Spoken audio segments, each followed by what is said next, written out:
So anyway, yeah. So we are back from our little break, and everybody say hi, hello, everybody. Hello. Yeah, and basically today is going to begin the campaign proper. So everything before this was we were kind of considering to be our prologue. Didn't count. As Nothing counted. Everything was done was baloney. We were going to retcon, like crazy. No, like basically, everything before was prelude to arriving at the city-state of Tyr. The group now is there outside the walls. They have to figure out how to get in. And we'll get to that in a bit. But first, I think Emelie wanted to start off with another little comic question. Oh, I'm so glad you remembered because I didn't. So I'm on my last. I'm on my last issue of the entire Doctor Strange canon as far as I could afford it, which was through 2018. And I was wondering if anybody had any recommendations for another title that I should read through from the start. Preferably not anything like huge and sprawling, but also like I've read all of the great Vertigo titles and everything like that. Have you ever read Marv Wolfman and Gene Colan's seminal book, Tomb of Dracula? No, but is that one book? There were 70 issues. You can probably skip ahead to like the issue 5 because that's when I think Marv Wolfman came in. I call it the first Vertigo title because even though it was Marvel, it's a fantastic, fantastic book. Dracula is a great anti-hero. Such weird things happen as Dracula gets married to a human woman and they give birth to the baby Jesus. Hell yeah, that shit rips. So wait, Emily, are you you're looking for just like an all-enclosed story between X number of issues and X number of issues? Is that No, I was looking for an entire title run. Oh, that's 70 issues right there. That's all you need. They did do a black and white magazine afterwards that spun off stuff, but you don't need those. It's just those 70 issues are just. What was the starting number? Number 1, just to read them. This week, the Marvel Masterworks hardcover, the first 10 issues comes out, but there are trade paperback collections of all of them that you can probably get when you dig. Right. But it's. I just reread it because I'm actually pitching to Marvel a take on that, and it's such a good book. It is so ahead of its time. And it's scary. And it's scary too, which is great. I'm trying to think. Do you want something superhero or non-superhero? Probably superhero. Just like Silver Surfer shows up in Tomb of Dracula, so it's got some superheroes. Oh, that's exciting. Wow. just like anything like Spider-Man that I'll be like, Spider-Man and Fantastic Four I'd be reading for the rest of my life. Oh, but what would be great is like I know nothing about DC. Like not nothing, but like I tend to skew heavily. There's a book called Manhunter that's only 38 issues long. That's actually one of my favorite things that Andreyko wrote. I think Manhunter and Torso are still my favorites from Marc. Which, if you haven't read either of those, you should read them both just because you're friends with Marc. But also they're good. And you can get all 38 of the Manhunters on the Comixology or the DC app. Nice. So. I have the Comixology. Yeah. All right. Thanks, guys. Send me any ideas if they come later. Did you ever read the book Enigma that Vertigo published? Peter Milligan and Duncan Fegredo? No. It was a 5-issue miniseries that they put out in a paperback collection a couple years ago. This is like a 20-year-old, 25-year-old Vertigo book. And then the rights reverted, and when we don't have a paper shortage anymore, Dark Horse is putting out a deluxe hardcover of it. It's a fantastic book. It's probably my favorite Vertigo miniseries. It's about this young guy. The comic book characters that he read when he was a kid from this dinky company start coming to life, including this hero called Enigma.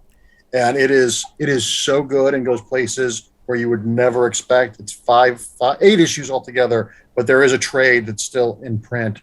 I've probably given out 25 copies of it as a gift to non-comics fans. Okay, that's on the list. I could knock that one out pretty fast. Yeah, I don't have any experience with reading any like entire canon of a character. I've jumped in here and there with storylines or following writers, but I've never like read all Amazing Spider-Mans. Love Spider-Man, read a bunch of them. Didn't read the first, I don't know, 250 at least. I would say Doom Patrol. That was my choice. That was my original choice. Yeah. Because I got them all. I got like the Doom, like I have the original Doom Patrol. Yeah. And then I got the reboot of the Doom Patrol, and I thought like it's a With good Gaiman? size. Yeah. No, And Morrison. Morrison. Or sorry, it was Grant Morrison. Yeah, the Grant Morrison run was really good, and then after that, there was a Gerard Way run that was really good. Yeah, I like the Gerard Way run. And if you like how Grant Morrison writes, then you'll like the Gerard Way run too.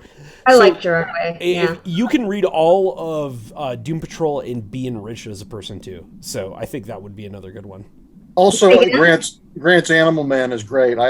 His Animal Man. I prefer Animal Man to Doom Patrol just because Doom Patrol requires you've taken a class in theater history. Well, hey, I have. Yeah. I have too. But it can be a little. Oh, it's not for everybody. Close cigarette and beret for its own good. At the Well, beginning. I understand. So I think, like, I've read everything of Grant Morrison's with the exception of Doom Patrol, which is why Doom Patrol was on the list. But I actually agree with you that, like, anything I've read of Grant Morrison's, I think the Animal Man run might be my favorite. That issue of Animal Man when he gets his arm ripped off at the end and then he absorbs a worm's power the next issue is so effortlessly brilliant. It's a great twist, but it makes sense. That book was only supposed to be a 4-issue miniseries when it started, and it got so many readers that they just kept it open-ended. I love Grant Morrison when someone's got the reins on him. Like, Yes. when he's let When loose it's not the Sea Guy, Yeah. Like, I read Sea Guy and was just sort of like, can someone put a leash on this kid? you've read Alan Moore's Swamp Thing, right? Say again?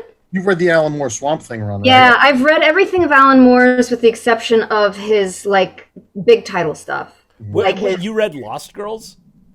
And Lost Girls, which Okay, I don't good. You wanna could read avoid that. No. Yeah. You Issues. don't have to read Lost Girls, dog.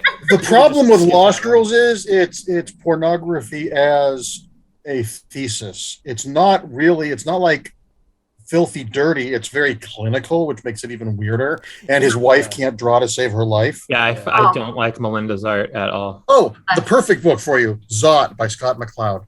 Wow. EOT?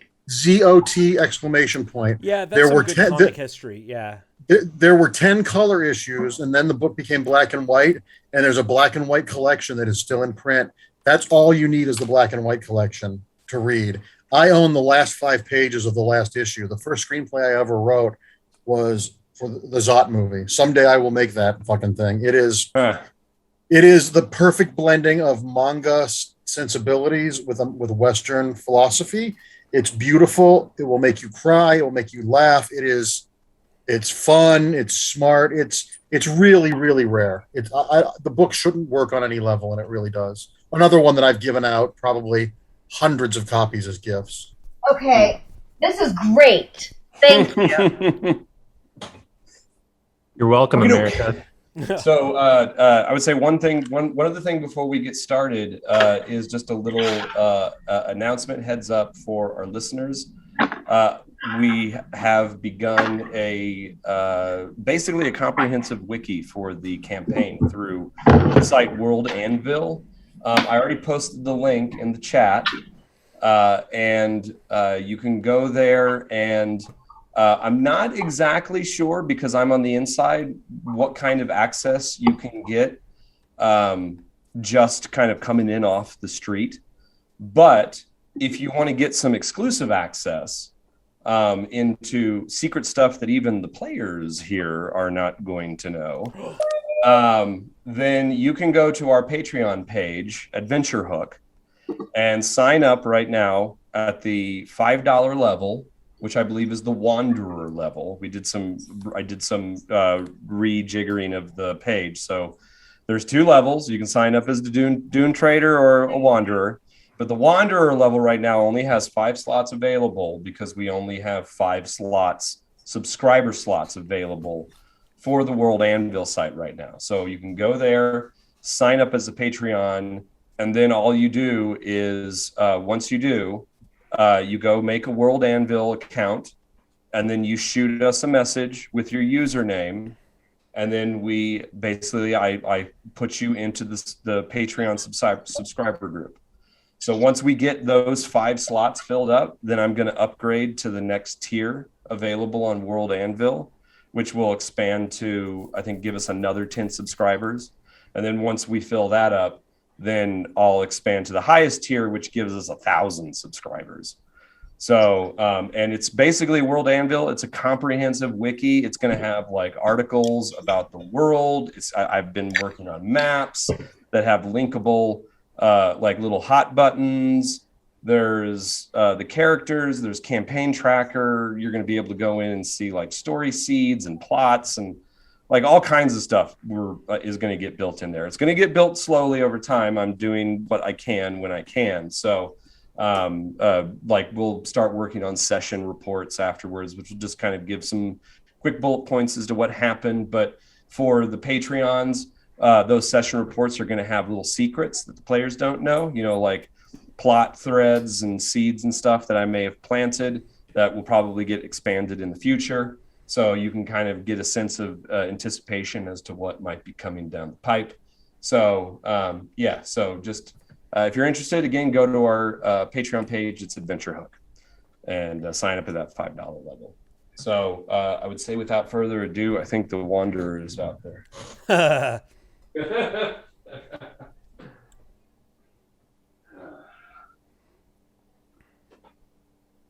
Yes, I don't know what we're going to do. Looks like another shipment of iron has been taken. So I don't know what we're going to be trading with Balak. Oh, hello. Well, more trouble with the caravan. We're here outside Tyr trying to get a new shipment of iron to take to Balak, but it turns out that Kalak has been requisitioning everything he can get his hands on so he can finish his great folly, the ziggurat that he's been building.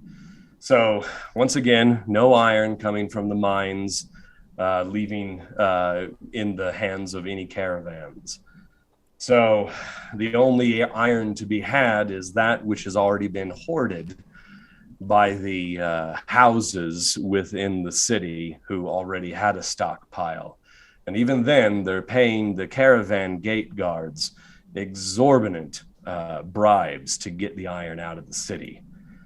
And also it turns out, and let me preface this by saying, I do not participate in the slave trade. I find it an utterly abhorrent business. But it seems as though in the past several weeks, the Templars of Kalak have been going through the city, requisitioning every enslaved individual they can find from all of the noble houses, the merchants, everywhere they can find them. And he's breaking them upon the ziggurat to finish his work. Why he is suddenly ramping up production so feverishly is anyone's guess, but we know that he's trying to finish it so that 2 weeks from now, when the Festival of High Sun happens, it will be complete for the games that evidently he has prepared. But unfortunately, this means that most aspects of the merchant code are kind of being thrown out the window, proverbially. The merchant's code is a very important thing in Athos. It's been part of our culture, I guess you could say, for as long as any merchant house can remember. It governs everything we do. It forces us to treat each other with a certain amount of respect and deference. It forces us to refrain from open warfare. It keeps us from exploiting each other, and it requires that we trade fairly with those that we do trade with, whether they be other merchant houses or just citizens. And not only that, it requires that we honor the laws of the city-states that we trade with. But because of Kalak's actions and the shortage of iron that is sweeping across Athos, and unfortunately the shortage in enslaved individuals being traded, it is causing tensions to mount, and I fear that the houses are going to begin to revolt not only against the city-state of Tyr, but against each other as well. So having said that, I think we have some stories to tell about our clutch, who are just about to attempt their first entry into the city. And hopefully they can make their way there. So it has been about a week of travel that the clutch has been making since they overcame the Yuan-Ti outside their heinous silk operation, killing the pitmaster and alighting the brood chamber of the silkworm queen alight, hopefully ending that particular operation for the foreseeable future at least. They've been traveling for about a week. They've arrived outside the city gates. And now, as they rest for their first night within the shadow of the city, within the shadow of the gates, where a host of other caravans and individuals throughout the tablelands wait in queue to enter the city the next day, because the gates close at night, allowing no one to enter. There is a veritable tent city established outside the city gates. And unfortunately, our clutch looks like, well, I think probably most individuals would look at them and immediately assume that they were perhaps runaway enslaved individuals.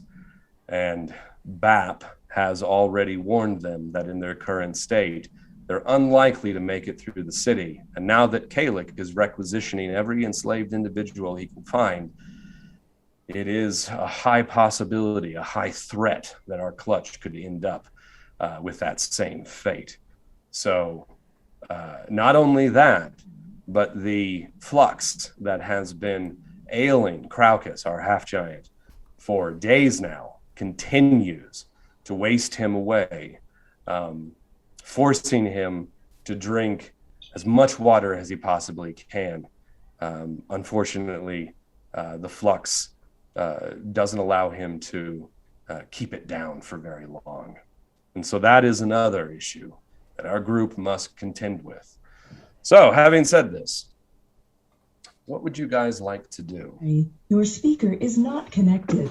Thank you. Well, maybe we should connect your speaker. Yes, maybe we should. Damn you, Alexa. Who is the Okay. speaker? Yeah. I didn't know that you were a wind talker. Yeah. There's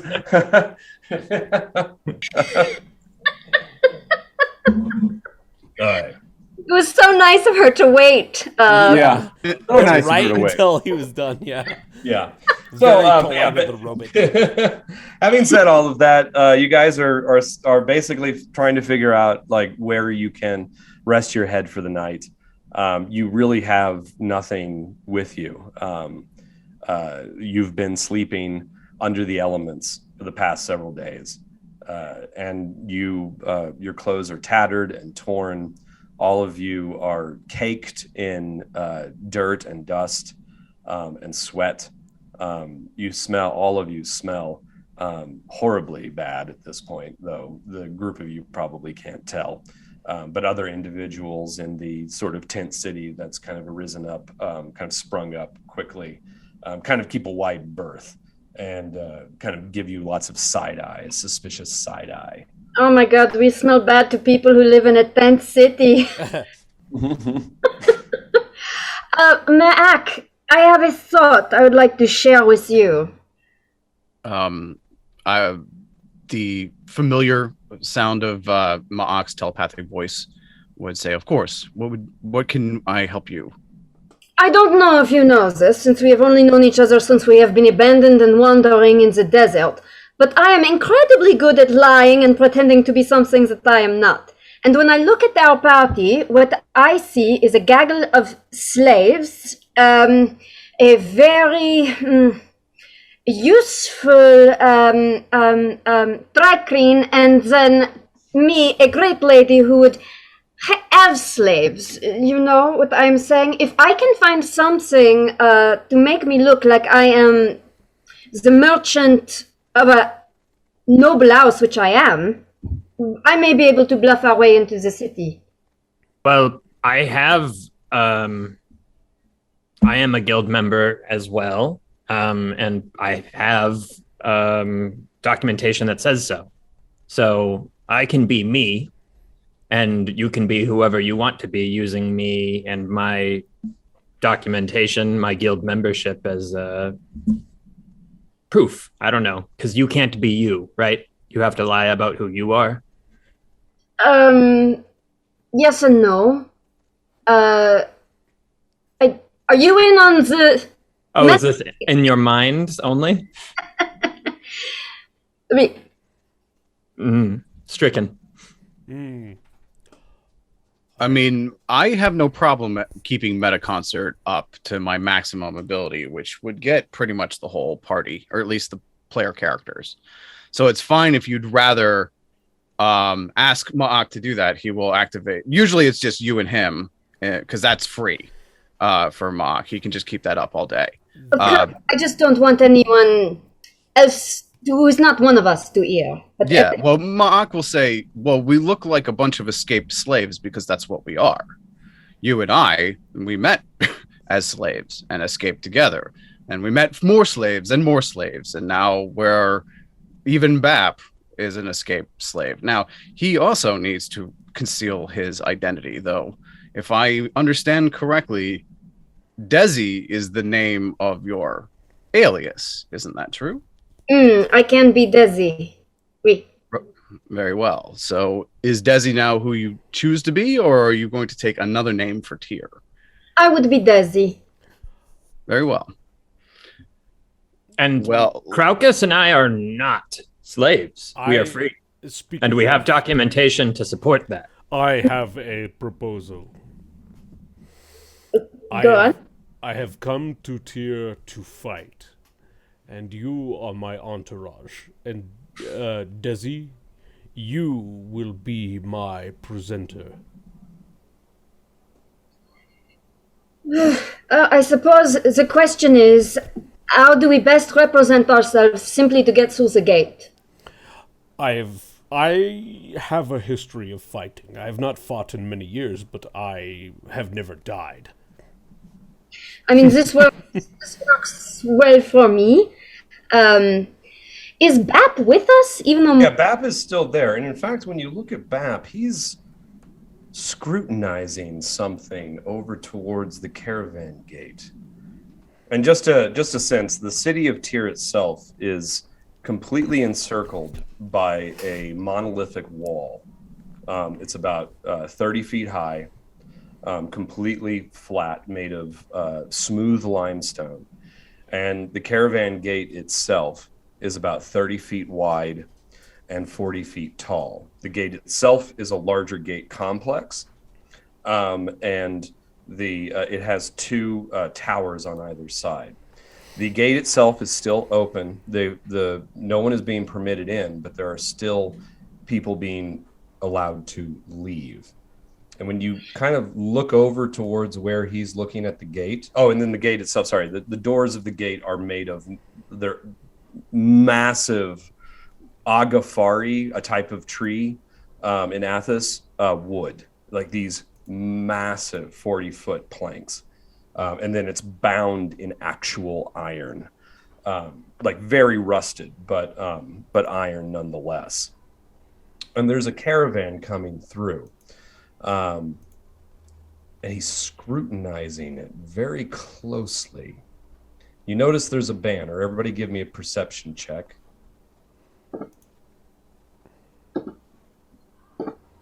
19. 8.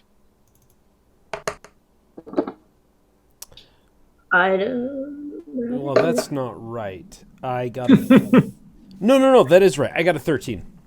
Okay. But that said wisdom save for you. That's because my character sheet is still all grunked up, and it still says I get like a plus 15 to acrobatics. So I got an 8. I do get a plus, but it's not 15. Okay. Well, it looks like probably Geza is the only one who can really make it out. The banner on the you see like a big wagon coming through, being pulled by an Inex. An Inex is a very large lizard. They're usually about 15, 20 feet long. It has a big saddle mounted on it. There's a person riding that, and the saddle itself has a banner mount. And that banner itself flying shows a green Inex on a yellow field. Doesn't mean much to any of you. Maybe Desi could give me a investigation check to see if you recognize it, since you know more about the different houses, merchant houses. 6. Christ. 6. Okay. No, you're not. You're There's not only familiar. one Christ.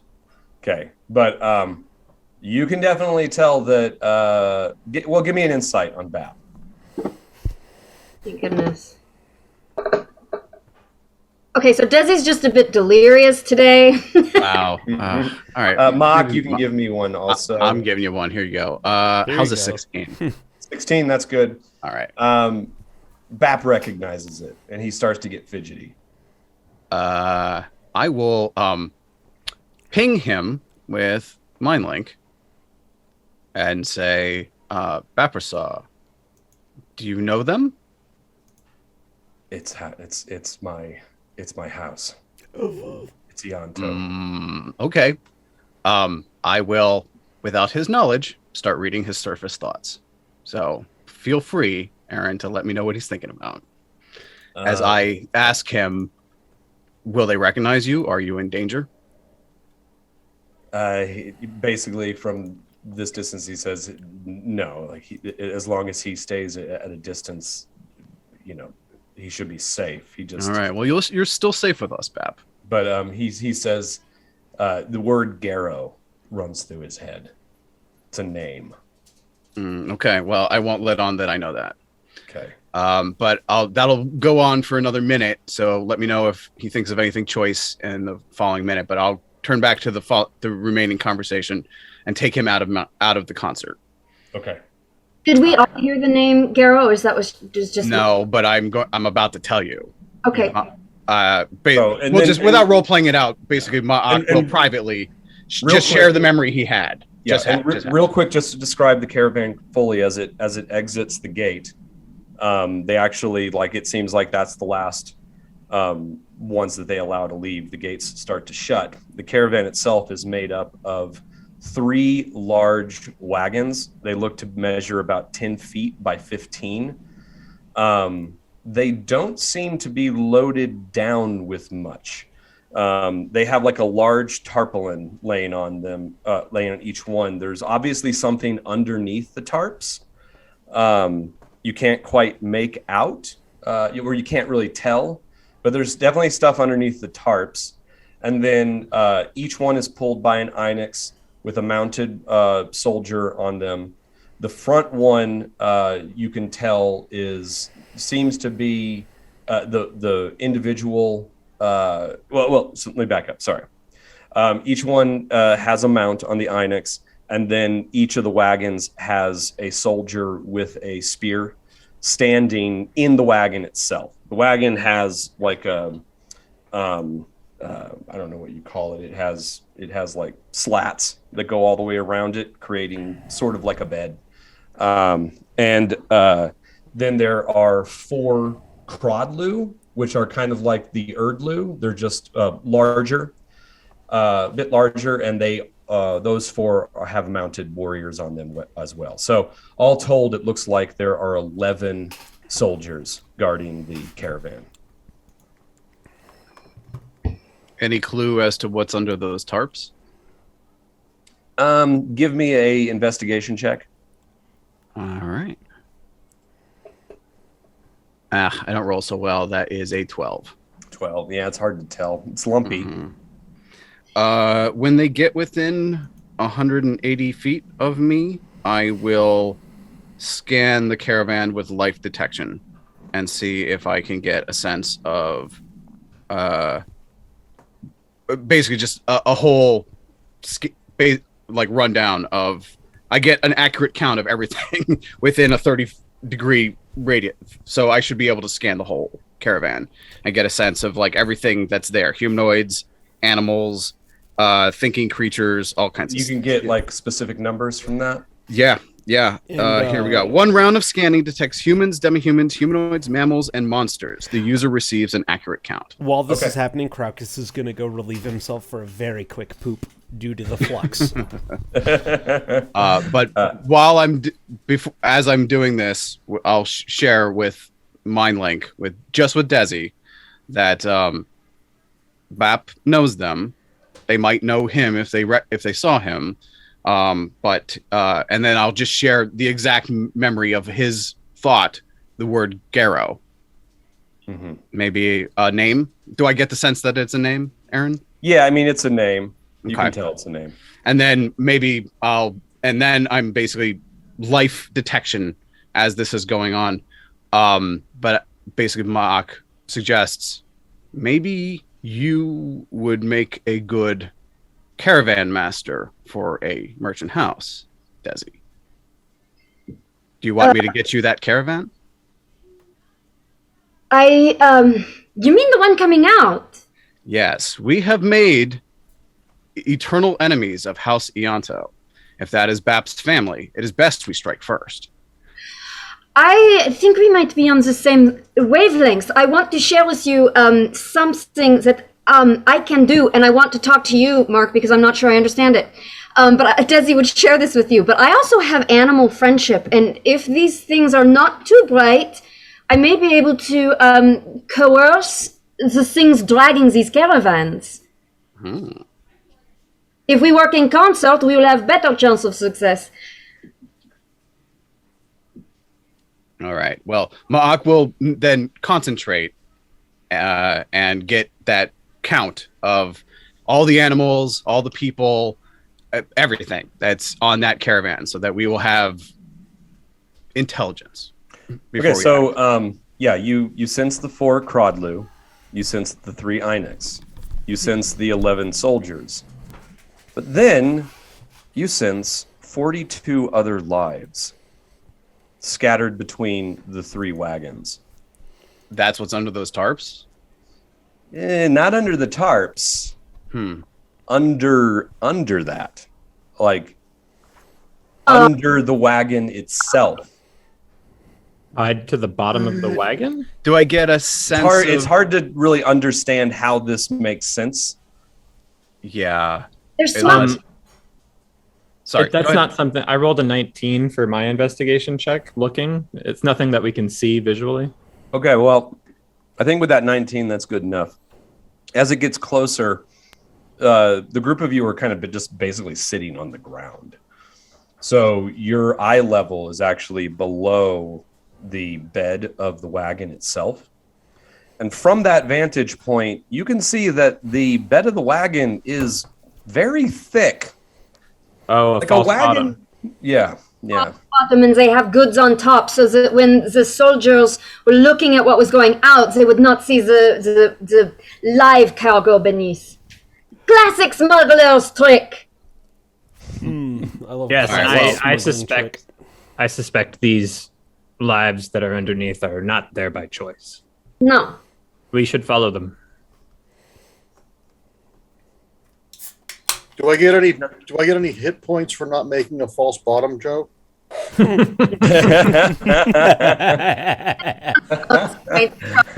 One of those false bottoms I'm always hearing about on Reddit. While we're have a moment, can I make a roll on Garrow and see if that cross checks any of my knowledge? Yeah, I mean, you can give it to me, but it's probably the difficulty going to be high because you're not really familiar with House Ianto. Okay, so what would you like? A history and insight? Give me a give me the history check. Oh, finally, there's something. There's an 18. Okay, an 18. Well, you do recognize the name Garrow. You remember going to the games in Uruk years ago as a child and witnessing a gladiator by the name of Garrow, who was a incredible warrior. Huh. If it's the same Garrow, it's hard to tell. I mean, not that Garrow is a uncommon name or a common name, but That's what pings. it's what pings for you. Okay. He was a champion, quite famous in his time. Okay. Definitely not a house, though. That's not his house name. That's just his personal name. Not Just his name. Yeah, just Garrow. Curious. And what was he? Was he a human? Was he a Dwarf. dwarf? And as he gets closer, you can see, yeah, he's substantially shorter than the other soldiers. The other soldiers are a mix, like are basically all humans, mix of male and female soldiers. So I see him. I see the dwarf Garrow. He's probably head of and the you remember Garrow, the gladiator, was a dwarf, and as the caravan gets closer, you can see that there's a man standing on the lead wagon, who is obviously a dwarf. He is not holding a spear.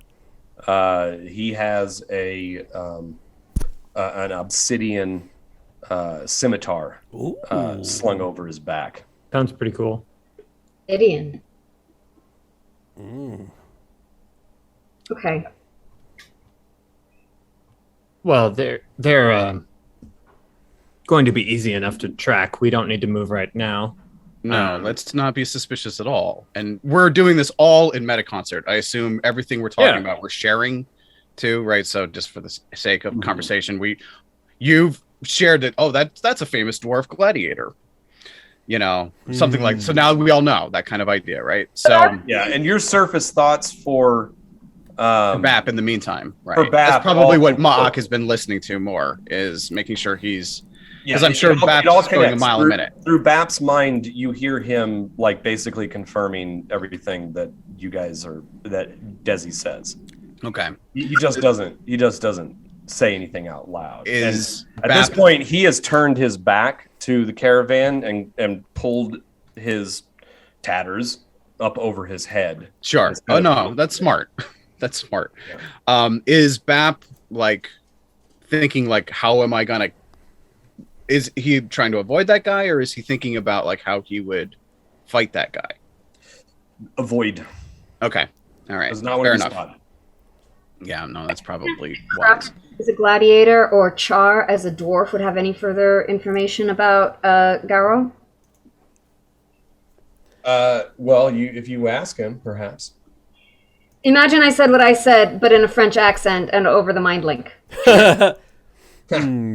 Are you actively linking with BAP? I've linked everybody, all the PCs. We can all share. Not including BAP, though, right? Not BAP. So do I recognize this gladiator? You give me a history check as well. Okay. All right. I'm not trained in history, so that's just a straight intelligence check for me. Yeah, rolled a 19. Wow. Nice. Maybe you fought him once or saw him fight. Maybe he came to Nibene once. Right? Yeah, okay, yeah. So with that 19, yeah, Garrow did come to Nibene years ago. And he was way out of your class, especially at the time. So you didn't fight him, but you did witness, and he's a brutal warrior. Okay. I dated his mom in high school. You dated his mother?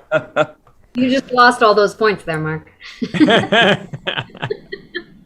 Yeah, but you don't know, like you really, that's your only experience, so you don't have like a whole lot of knowledge. You just know that,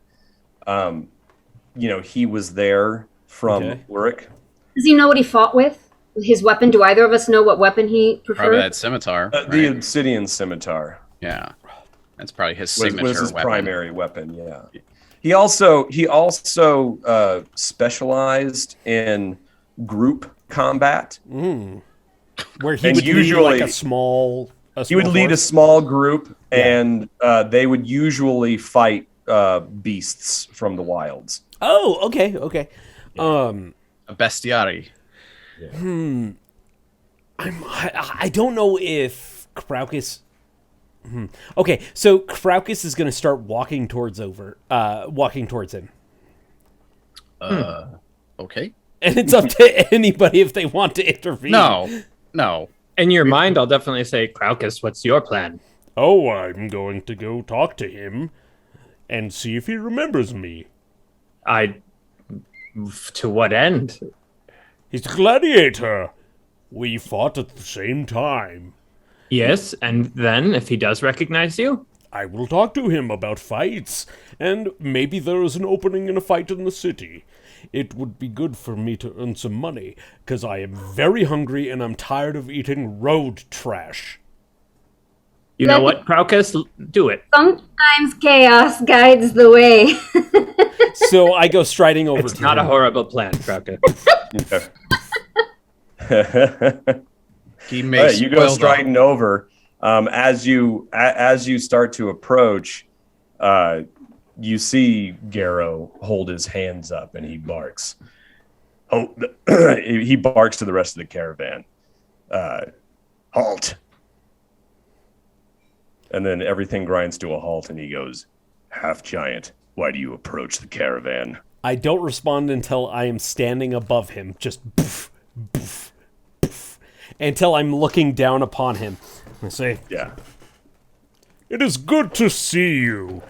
I don't know if you remember me. I am Craucus. You once fought in Nibene. You fought a great beast amongst your compatriots, and I fought against a very, very unlucky slave. I split him in twain. I don't know if you remember. There was blood everywhere. How are you, good friend?" And I extend my hand right into his face. He doesn't shake your hand. He says, "Withdraw your hand from my face, half giant. That was many years ago. I fought many beasts." I withdraw it, but I do not let it affect my opinion. "How are you? You look well." "I am fine, and I am on official business. So you would be wise to stand aside so that the caravan can continue on its route. I am not here to talk old war stories about my time as a gladiator." I start walking alongside him as though I am now a part of his troop. "So you're no longer fighting? I guess we age differently. I am here looking for some new fights. You see those folks over there? They are here for me." "Then if you would have a fight, I suggest you hunker down for the night, find your rest, and ask for entry in the morning at the gate." "Are they not allowing gladiators in?" "I don't have time for this. I'm going Be to on your way." running up behind them. I'm going to try to catch up. Careful. Do not let him see your face. He may already have spoiled the hunt. You hear in your mind. Garrow pulls out a whip and cracks it and yells to the soldier mounted on the Inex, "Off." Interesting. You are not as honorable as you once were as a gladiator. Be on your way, my old friend. Garrow spits into the sand and barks another order to the caravan, and he says, "Double time. We must make haste." By the way, this was all very loud and very, I don't know if you want me to roll for a performance, but this was absolutely a performance to show, I am Craucus, the half-giant. And I was not trying to hide any of my behavior or to draw attention that this was once a famous gladiator. Yeah, you can give me a performance to kind of get a sense of, you just give me that performance check. Okay, so... Because it might influence at least the other people in the caravan. All right, so I have to roll, and then I'll tell you the real roll because my stats are still messed up. All right, so Okay. It's not a 9. It is a 13. 13. Yes. You can see basically from your performance, everybody, like all of the other guards, start to get real like tense and skittish. Like there's a sense, especially Desi, as you walk up, you notice that there's a sense that something might kick off any moment, and it's causing a lot of like anxiety amongst the rest of the caravan. They're all giving side glances to Garrow and getting a little like hushed. You get a sense that Garrow is someone that they're all completely terrified of.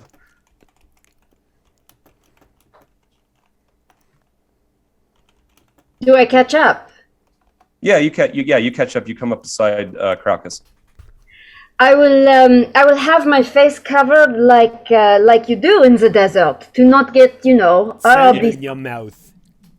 Right, exactly. Mouth. And I will take Crocus's hand and I will apologize. I will say, I am sorry for him. He is exuberant and enthusiastic. Is it the only thing? Well, Garrow responds and he goes, "Madam, you might want to rein in his exuberance. Such actions can lead to dire consequences. Now off with you. Stop wasting my time." I am sorry, Gero.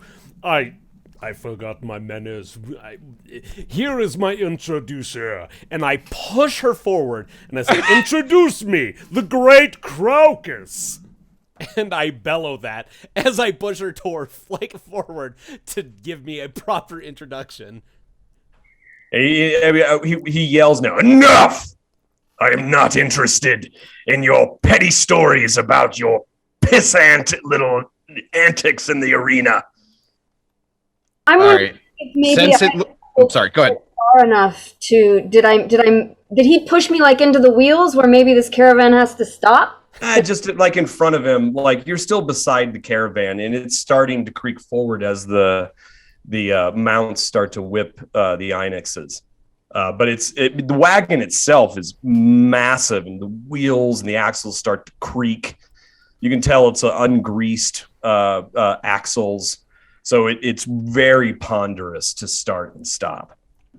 I'm going to bow very, very low in a totally subordinate sort of way, and I'm I'm wondering if there's any way I can wedge something into a wheel, because I have an incredible sleight of hand, and if I can make this thing collapse, that would be great. Absolutely. Fucking go for it. God. To what end? Like are Yes, you trying to stop them? Like, are you trying to hold them right here? Well, not necessarily, but I do want them sooner or later to break down. I want the caravan to stop. Yeah, if there's like a pin you can pull. Yeah. Something that'll break down a mile from here would be awesome. Yeah. Okay. As she's bowing, I'm going to like exaggeratedly wave, but aggressively at the rest of my group, like, "Come, meet the great Garrow and his entourage." Like, Crocus is at this point has ignored like that this is no longer a gladiator, and he's like, "Oh, this was one of the most powerful men. You must meet him. Pay homage, bow before him." Geza is going Ma'ak will do no such thing. Yeah, Geza turns fine. to Bap and says, "Don't worry. Better luck next time for Crocus." That's fine. As I do that, I'm like, "You must bow, my entourage." And Desi is doing like a beautiful exaggerated bow. I do a very humble bow. Okay. I mean, at this point, you can tell like he is like on the verge of just losing his shit completely. And but give me an investigation check real quick for Desi to see if there's some vulnerability that you can exploit in the wagon. Oh shit. 10. The only thing you can really see are there's the axle of the wheel itself, and then the wheels themselves are wood. They don't have spokes like a wagon from like the Old West type wheel. They're basically just big planks of wood, basically strapped together by perpendicular lengths of wood, and then like the whole thing is cut into a big circle. So it's just one big solid like plank, like one big solid wooden wheel. Yeah, and then the hub itself is just like a tree trunk that has been bored a hole through that the axle itself can stick through. And then the axle protrudes about a few inches, and you can see wooden pins that hold it basically in place. Those pins, perhaps it's hard to tell with that tin. It's hard to tell if any of them are loose. So you might have to give me a few sleight of hands to see if you can find one. And it might not be this wagon, because there's 2 more wagons behind Garrow's wagon. So. Okay. I would love to. I was thinking, I have these wrist razors, which means that I can eject something like a foot longer out of my hand. If I could get one of those in a pen, and then as a technical question, can I cast inspiration on myself? Yes. Yeah. Mm-hmm. I'm going to cast inspiration on myself as I try to do this. Okay. I don't know what that means, but shall I give you a sleight of hand? Yeah, give me a sleight of hand. Oh, come on. And then if you, But you're gonna have to give me a sleight of. Also add a D4. You're gonna have to give me a sleight of hand for each one. First one's a disaster. Oh God. It truly is. Okay, let's see if. Are you proficient at sleight of hand? I am. Wow. But if I have, hold on. What does inspiration mean? You get to add a D4. You get to add a D4. Does that So it could be up to a 10. So really, I think the only benefit you would get from adding your inspiration is possibly preventing Garrow or any of the guards from noticing your hijinks. So that'd be worth it. Would you say? Definitely worth it, because you biffed it on the roll. I biffed the heck out of it. D4, you said? Yeah. Yeah. Okay, go. Go D4. Go. It's just adding numbers to this thing beside it. There's Just on tell the me what you rolled. bottom left corner, there's a dice thing. I'm there. And then you just push the D4 and it should roll it to everyone. But it shows up in the corner, like there's a tracker, building my D4s. Okay, hold on. Yeah, once you do that, then you go down to the little red thing and just do. Oh, because you just keep the clicking it over and self-roll. over, and now Yeah. it's saying 2, 3, 4. It's a little confusing, but Okay, glorious 2, everybody. Okay, So that's an 8. Get you 8.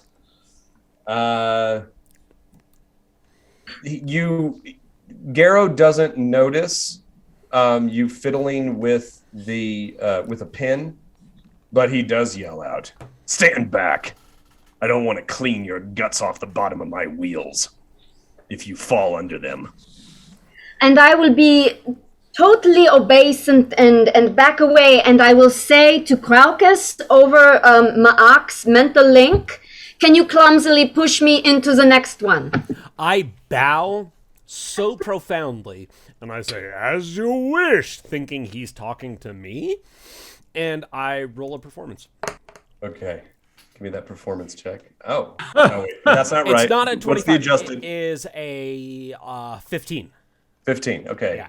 Jesus. That's pretty good. And at this point, Garrow's wagon has passed you by, so now you're just contending with schlub guards. Yeah. And yeah, they don't notice. They just kind of gawk at this half giant who's clumsy and knocks this small woman down next to the wheels. Mm-hmm. So give me that sleight of hand on the second one. Oh my god, I've been rolling like the end of the world. Sleight of hand. Okay, here we go. Come on. Oh! That is a 21. Nice. Even though I think you should have rolled with advantage because of how well we played that off. Give me a quick strength check. Okay. It's not going to be a high difficulty on this one, so. As long as you're not weak. 12. Yeah, using the wrist razor, you can pop a pin out of the rear wheel of the second wagon.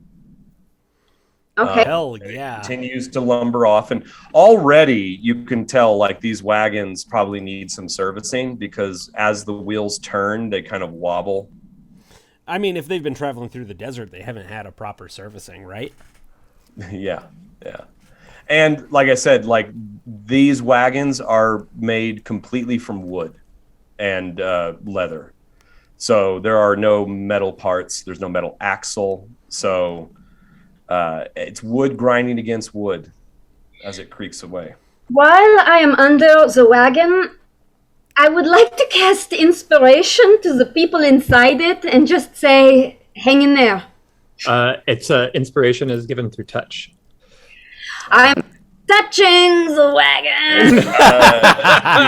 No, unfortunately, but you can't. Being this close now, you can easily now see that the bottom of the wagon. So the bottom of the wagon kind of angles in like a basin, so that if you're standing looking down at the bed of the wagon, the angle of the false bottom is you can't see it because of the way that it angles in. Like the bottom of a boat. Yeah. Okay. So, okay. And now it goes off, and you've managed to get a pin out of one of the wheels. So fingers crossed. What's that? Hang in there. Yeah. You whisper, hang in there. Yeah. Hang in there. You don't get a response, and perhaps the wood is too thick to actually allow the sound of your voice to travel through, or the sound of anyone inside to travel out. So you're uncertain if you were successful in communicating. Okay, so the wagon or the caravan itself starts to make they pick up the pace. Garrow once again yells, "Marsh, marsh! Double time! We have to make good progress tonight." And off they go, basically heading in the direction that you came towards the city, off to the northeast, which is the direction towards the Yanti. They very quickly diverge off of the main road that leads to the east towards Silver Spring, and basically start heading up the trail that you came through. That was so stupid. Crowcus, I don't think your friend is very nice. Oh no, he's an absolute heel. If I was confident I could smash him, I would. But with this piece of wood I found, I don't think I could smash him very easily.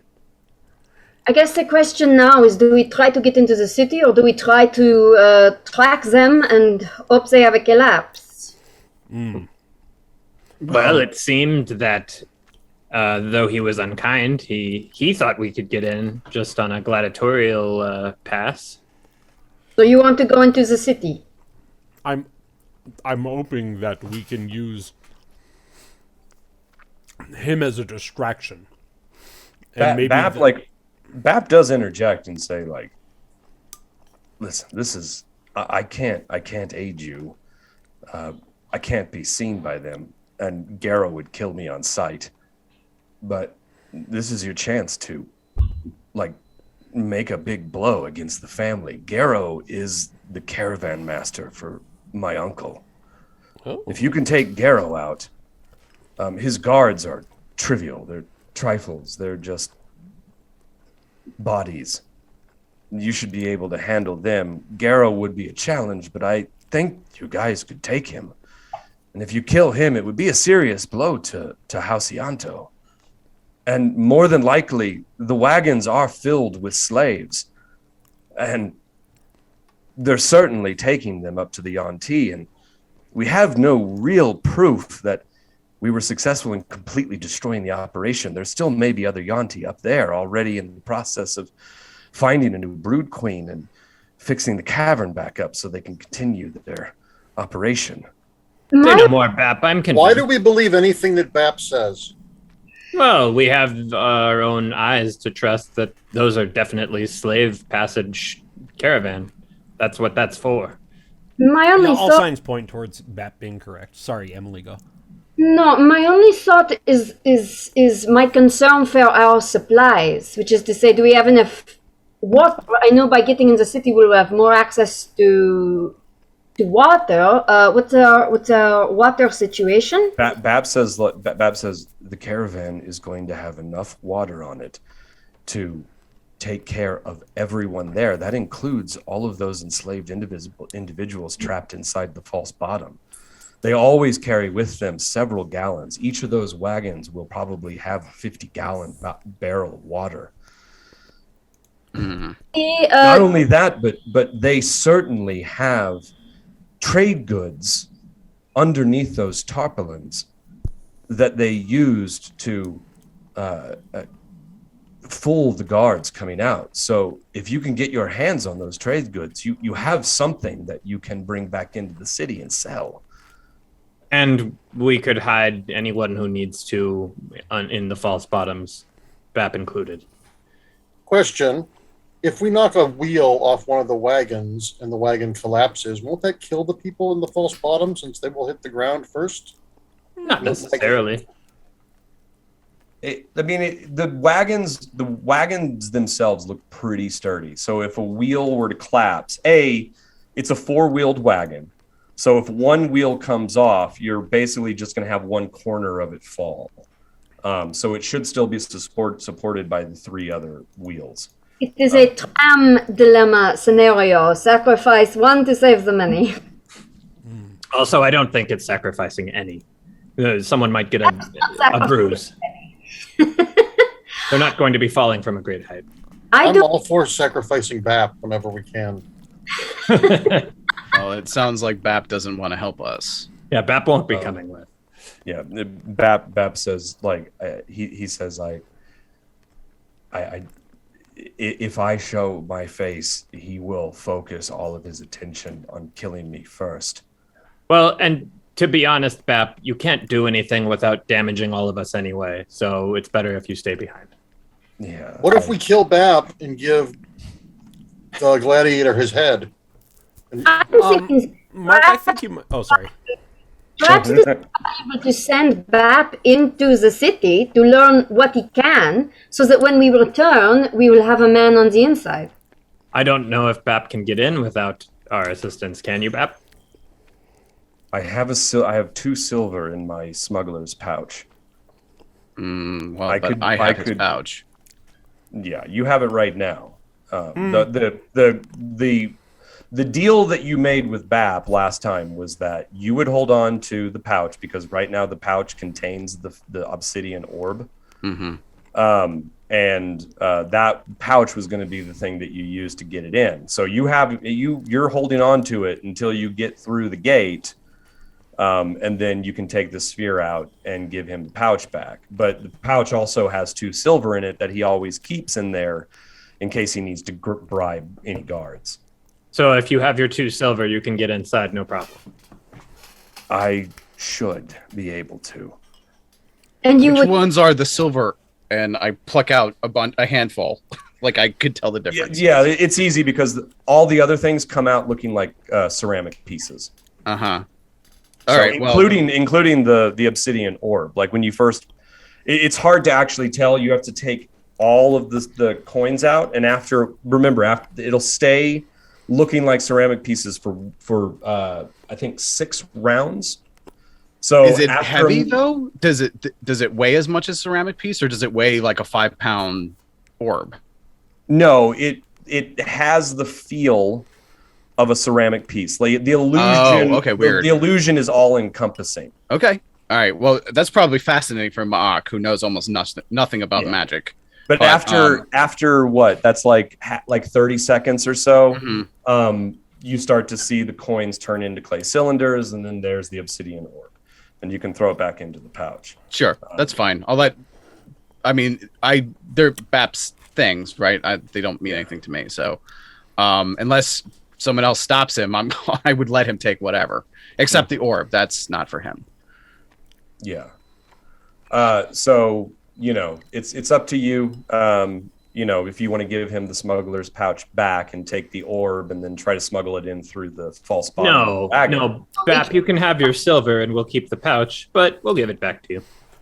What I would recommend is we give him the silver, keep the pouch. If he stays in the city and watches who can get in and who can get out of the gates and who is in charge, basically if he can gather as much intel as possible, then when we come back, if we get through off of his intel, he can have the pouch back. Yeah.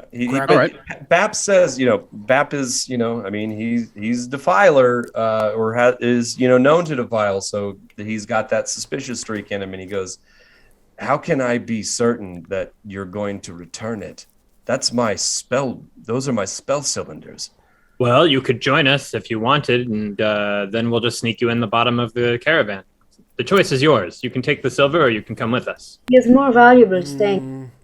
I'll go with you, but I'll have to keep my distance when you engage. Good. I would appreciate it. Okay.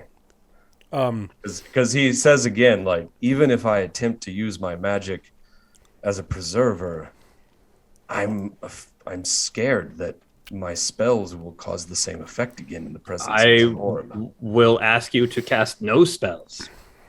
and unfortunately, I'm kind of useless in the battlefield without them. I am understanding that. That your value would be as a distraction. If you say that as soon as Gero sees you, that he's going to be the singular thing he focuses on, that is your greatest value to me in battle.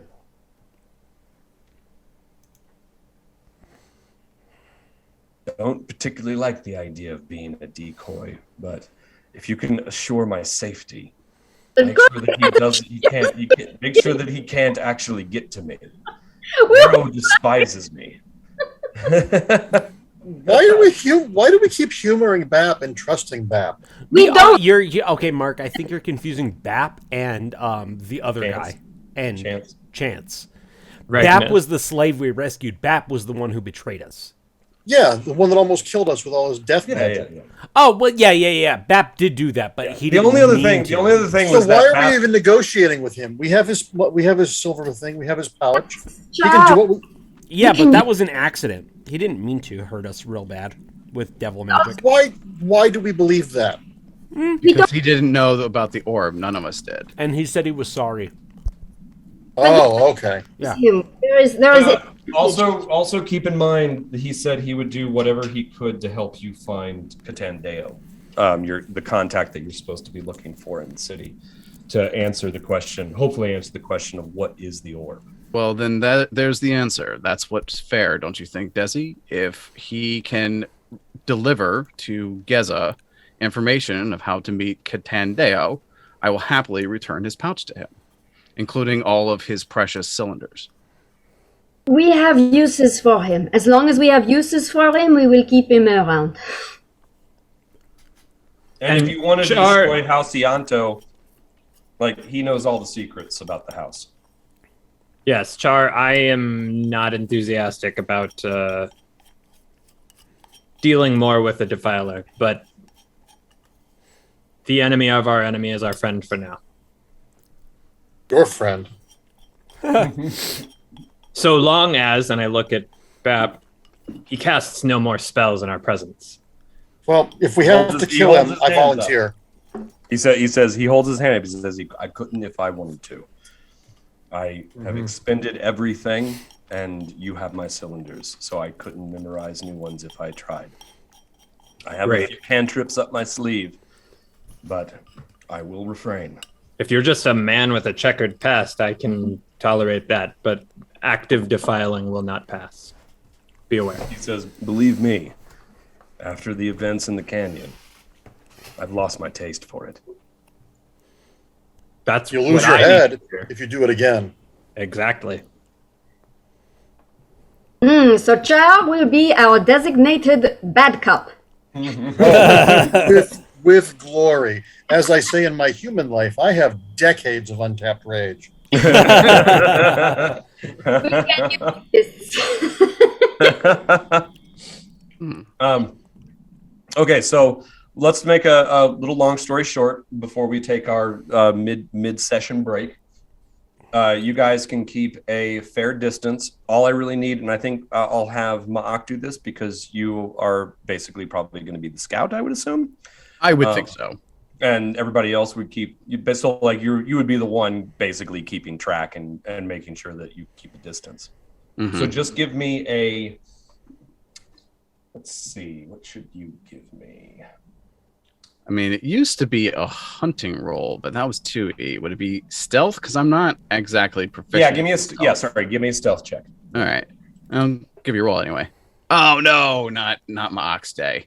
5. So it's stealth for tracking or stealth for not getting too close? Oh no, is this survival then for tracking? Yeah, it would be survival for tracking, wouldn't it? That I am good at.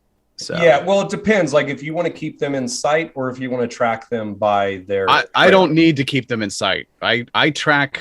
I don't want my quarry to know that I'm here until my tchotchkes are like sprouting from their back. I don't You think know, we like- want to keep them in sight. Right. Yeah, then give me the survival check then. Yeah. Okay then. Awesome. And I Ooh, can- nice. I can assist with that also. 24. Great. All right. Yeah, it's not hard. The wagons leave deep ruts, and the Einixes, which are massive beasts to begin with, leave heavy footprints in the sand. Give me a quick investigation check. As you Sure. follow. I am also pretty good at that.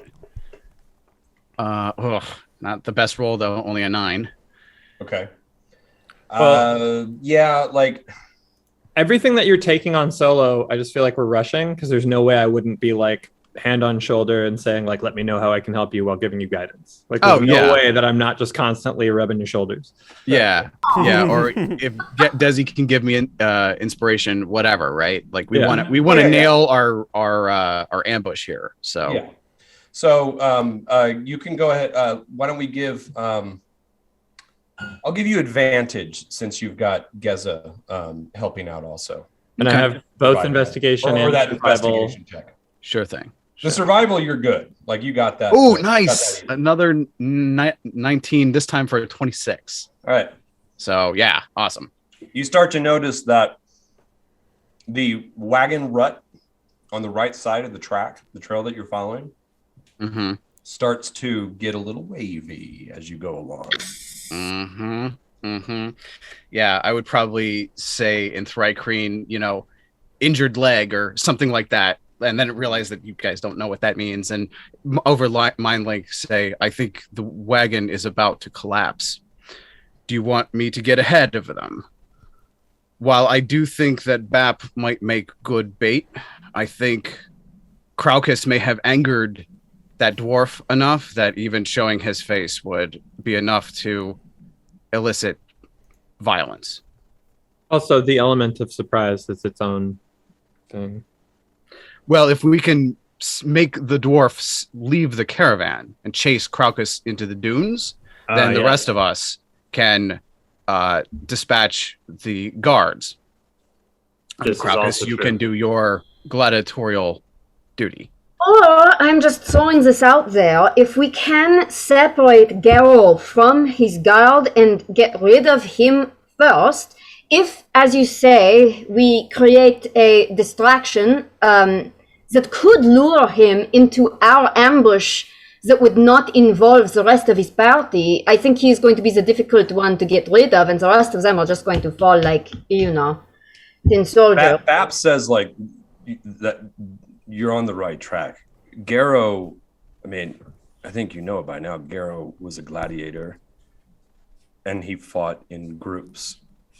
His favored tactic is to isolate all of his efforts towards the strongest and take them down one by one, allowing wounds to be taken by those who are weaker. He'll go after if he sees me, Well, if I weren't here, let's say that, he'd go after Craucus first, and he'd focus all of his efforts on Craucus and bringing him down. But as soon as he discovers that there's spellcasters in the group, exarchs, well, he'll go after you next. He won't separate his men. He won't let them fight you individually. They will cluster, and they will go after you one by one until you are all dead. So if you can get him away, that's the best way to sow chaos amongst the men. So are you recommending yourself as bait or Craucus? Well, it seems like I don't have much of a choice. So you He are... glances over at Char. I think it's more effective, and he would probably go by himself to take care of Bap, where if he sees Craucus, he'll know something's up. So what we are suggesting is we are all going to together find a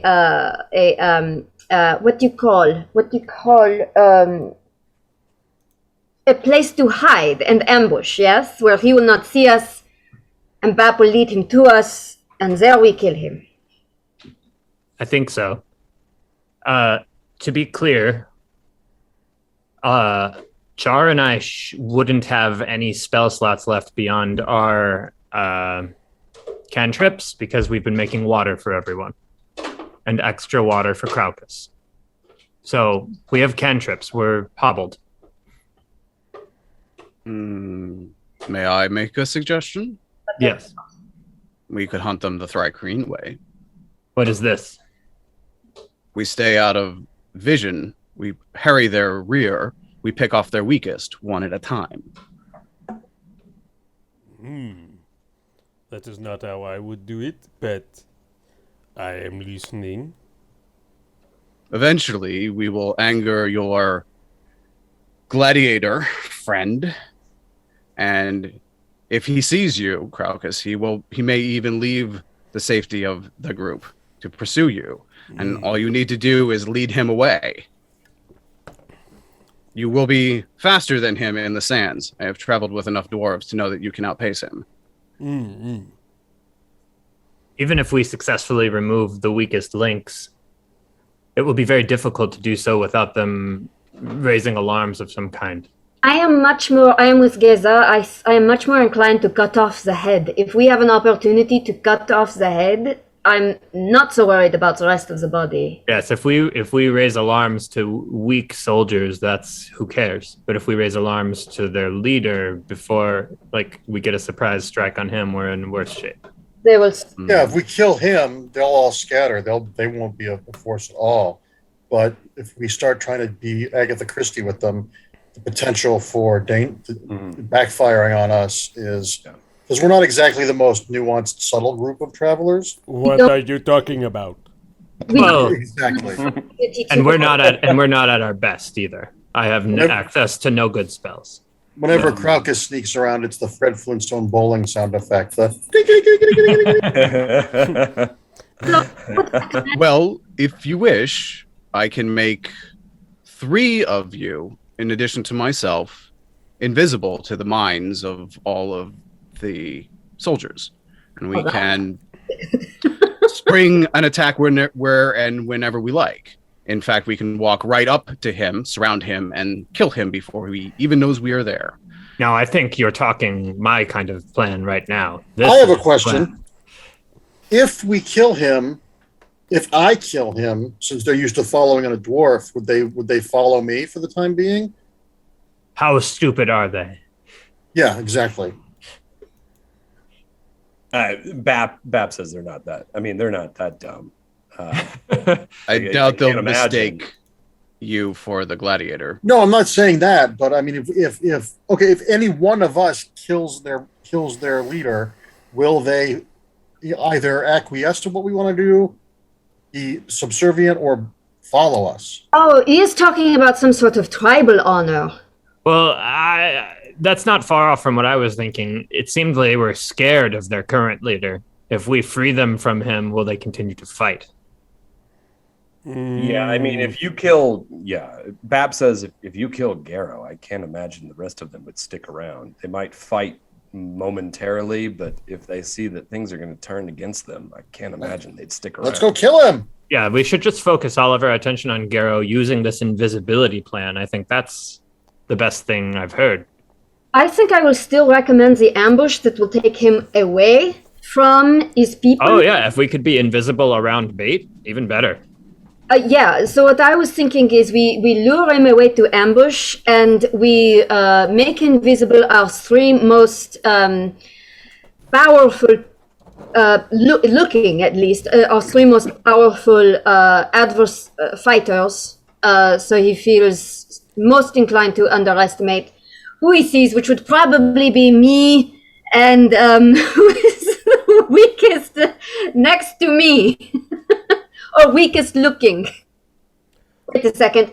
If we do Ma'ak, Geza, Glaucus, and Charles, then it is just me and Bap. If he comes to face just me and Bap, he is going to be very, very underestimating. Did we leave Chance somewhere? What Chance happened? Chance split off before we got to the game. Chance. Yeah, Oh, okay. We'll cover that in maybe a future. All right, so we don't need to worry about Chance. Yeah, He's no Chance longer is with already us. gone. Yeah. We left him at the pallet at the gates. Yeah. I mean, Do Once we his want to take our break and think about this while we're on break? Yeah. Let's take a 10 minutes. All right. Tight 10 minutes, and we shall return. All right.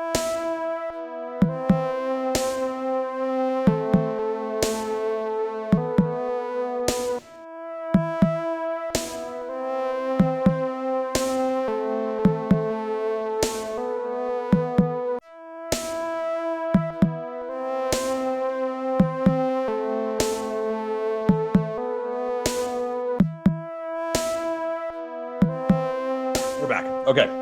So, have you guys finalized your plan? Just a FYI, the caravan at this point has entered into the actual Rocky Badlands, the canyons, and that kind of meander all through the area northeast of Tyr. So, at this point, there's probably a lot of potential for places to hide, places to ambush, nooks and crannies that you can go.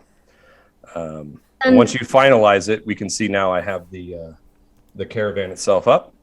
And once you figure out where you'd like to waylay them, I can go in and aren't we waiting draw for in the detail. the second wagon to collapse? And Oh, then right. Okay. If that's, yeah. We just want to either be ahead of it, if we could possibly get ahead of it. I don't know how fast these Enixes go, but in theory, we can beat them. Or Yeah, no? you can go. I mean, the ones that you would be more concerned about are the Crodlu. They can go real fast. Mm. But they're not going to leave their treasure behind. So No, Right. the only thing would be like typically with these caravans, the Crodlu riders are the ones who scout ahead. mm-hmm. Are they scouting ahead? Well, you can't. It's hard for you to tell right now because you don't have them in sight. All right. And the tracks, you can't tell from the tracks how distant they are from the wagons. Ma'ak, you can travel great distances, but every time you do your jump thing, it makes a loud sound, right? Are you able to get ahead without that? I don't know if my jump makes that much noise, but like my base move is pretty good. So I should be able to outpace them. Yeah. But it doesn't really matter if we're ahead. Not really. No, if anything, we can just pace them leisurely, try to recover our strength. And when that caravan breaks down, whenever it is, they're not going to leave one behind. I'm going to stop and try to fix that wagon, which you have the little wooden peg. Yeah, right, they'll that have you to stole from fashion them. something. They'll need to make something. Right. They'll need to stop. We can catch up with them, harry them if we want, or we can just walk right up, assassinate the gladiator, and hopefully the rest will run. Well, I think we're trying to create an ambush, which would mean that we would create a hiding place, send Bap out to hopefully he will run back to where we are, and when he follows, we ambush him out of the visible range of the people in the caravan. That sounds like what we were talking about. Yeah. So if that's what you want me to do, based on the wobble tracks, GM, do I have any kind of idea? It's got an hour, it's got a day, like. Give me a investigation check. All right, I'll try. 14. 14. At least another hour or two. Probably. All right, but not long. Not super long, no. Okay. The wobble is getting wider. I guess the only... give me an insight check. Okay. I'm really good at insight. Yeah, feel free to add Gezi, my 9. Or Gezi, you can just give yourself an insight check just on your own. Well, I rolled bad, but altogether 15. Your only worry at this point is if they notice it and decide to stop and fix the wheel before it collapses. But even if they do, that's our opportunity. Mm-hmm. Mm-hmm. And let me roll for that.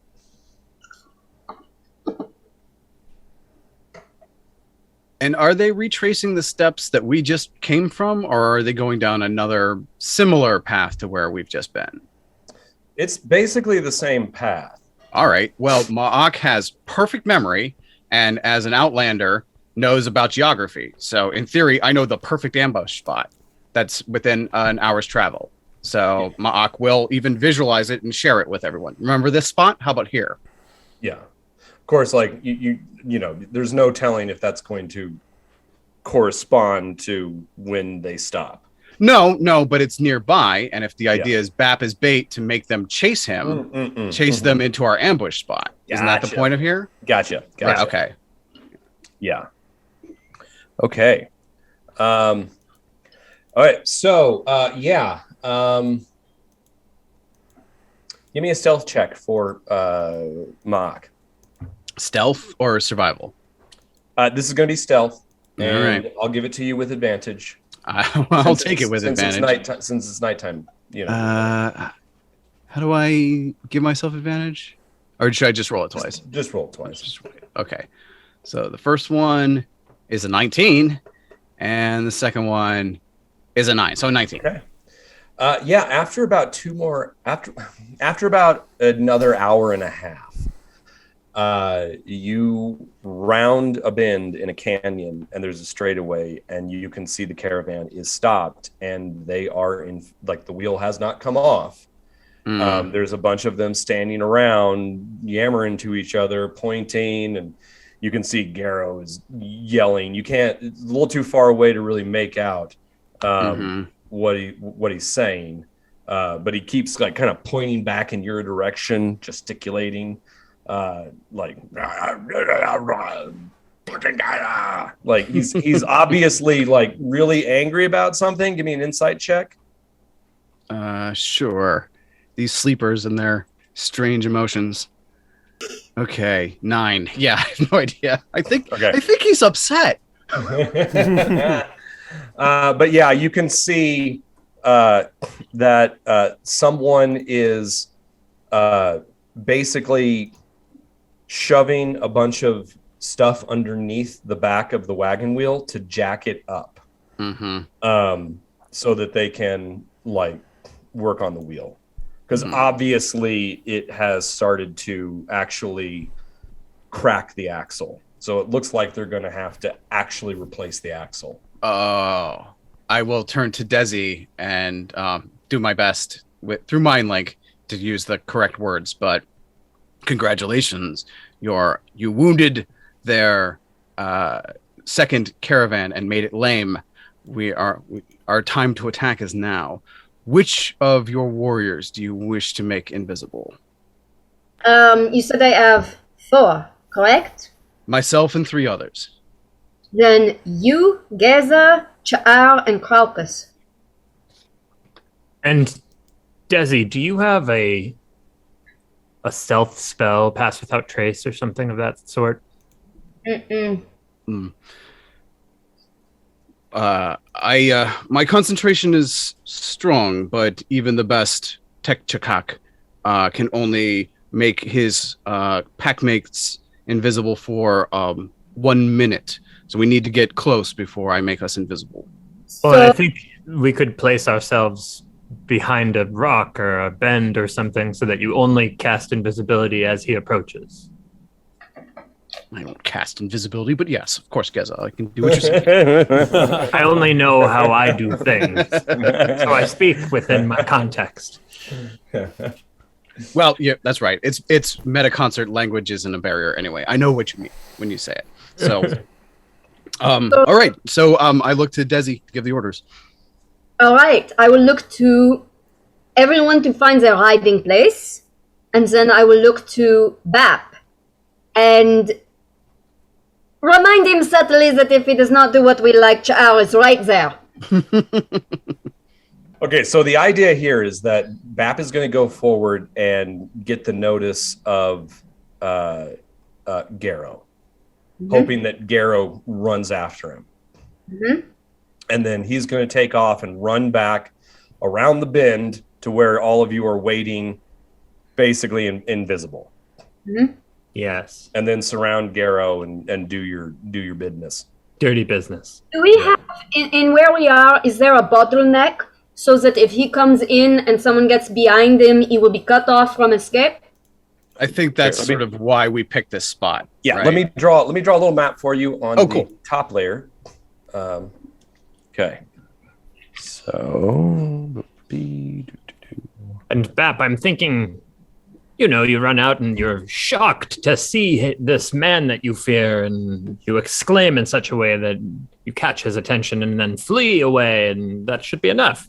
You wouldn't even have to act because you are scared of death. Or you could go out and say, I have been tracking you and I hate you and I'm going to kill you. And then he comes after you, then you run. Whatever feels natural in the moment, Or go out and pee when you see him. yeah, Bap says basically, I think it is enough simply to approach as if I have fled from the Yanti and have stumbled upon the caravan. Every method. Exactly. What's that? He's going method. Yeah. Yeah. Do what you know. It's easier to sell what you know and who you are. Did you ever have a positive relationship with the gladiator, or were you always adversarial? He says, no, he's always hated me because of my cousin. Go on. Well, we don't have a lot of time, but Yeah, he says, perhaps I'll tell you when we're done. I am curious to know, do you know how he became a merchant of renown after having been a gladiator? He's not a merchant. He's A guard. enslaved to my uncle. Yeah. And my uncle freed him, quote unquote, from the gladiatorial arena, which he hated. I think it's why he didn't respond too well to being recognized. It's not a part of his life that he remembers fondly. He is lives himself a slave? Yes. But his focus is to my uncle and to Faucianto.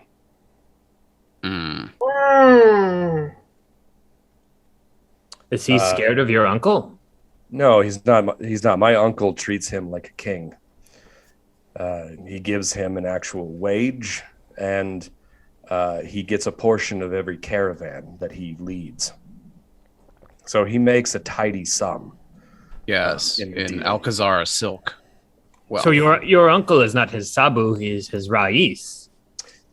It's a little different in tier.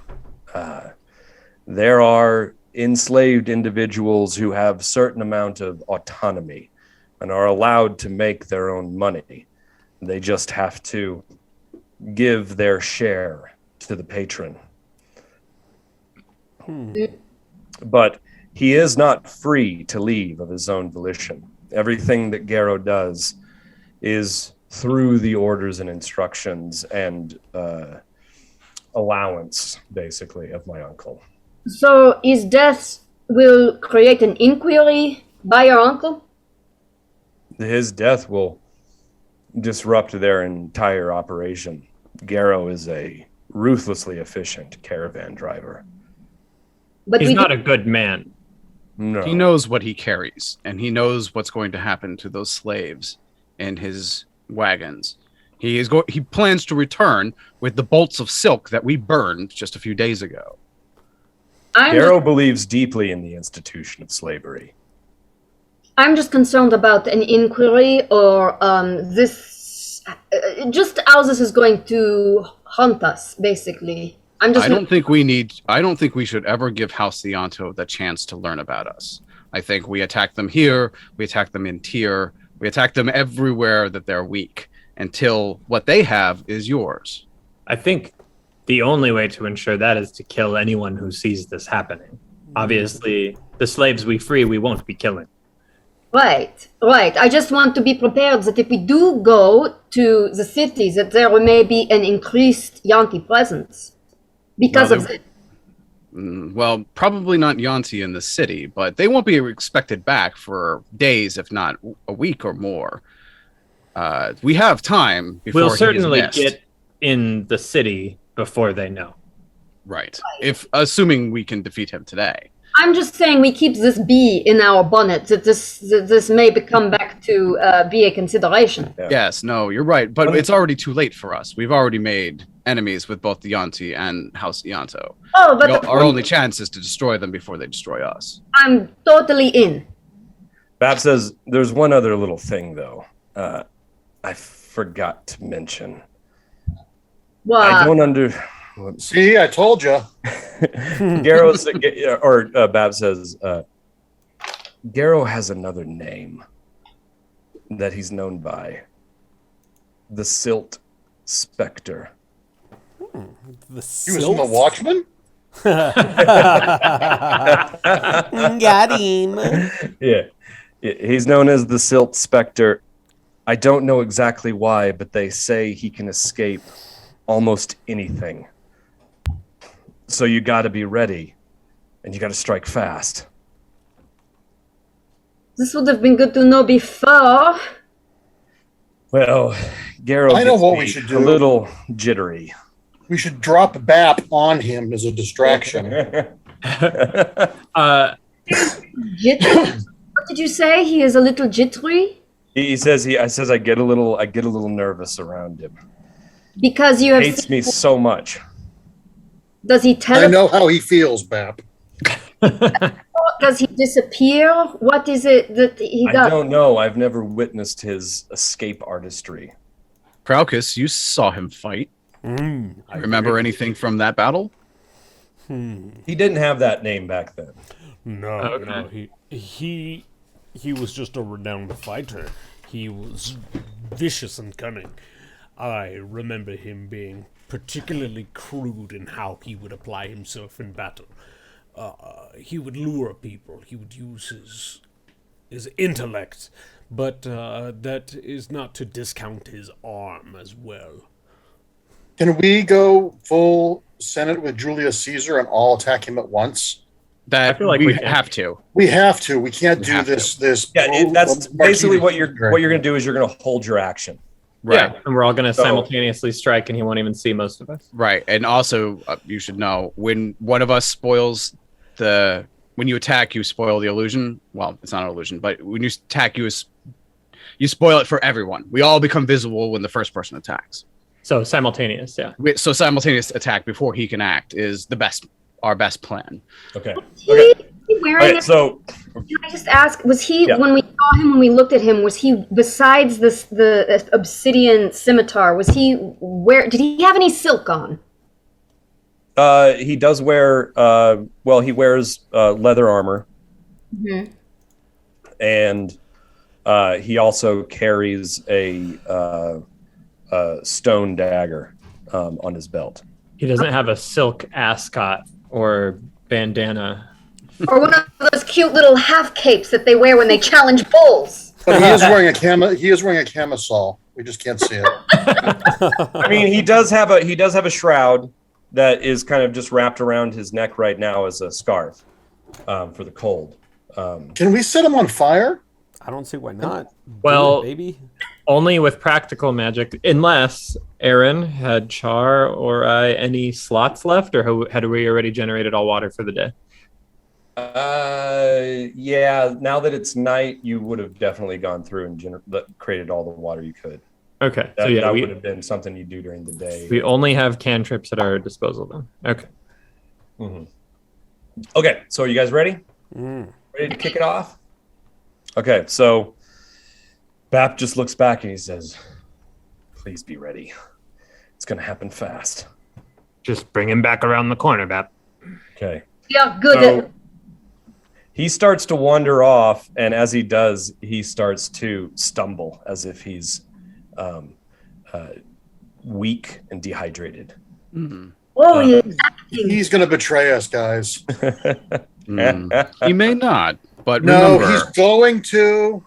Hang in there, child. Hang in You there. do not want me to be able to say I told you so.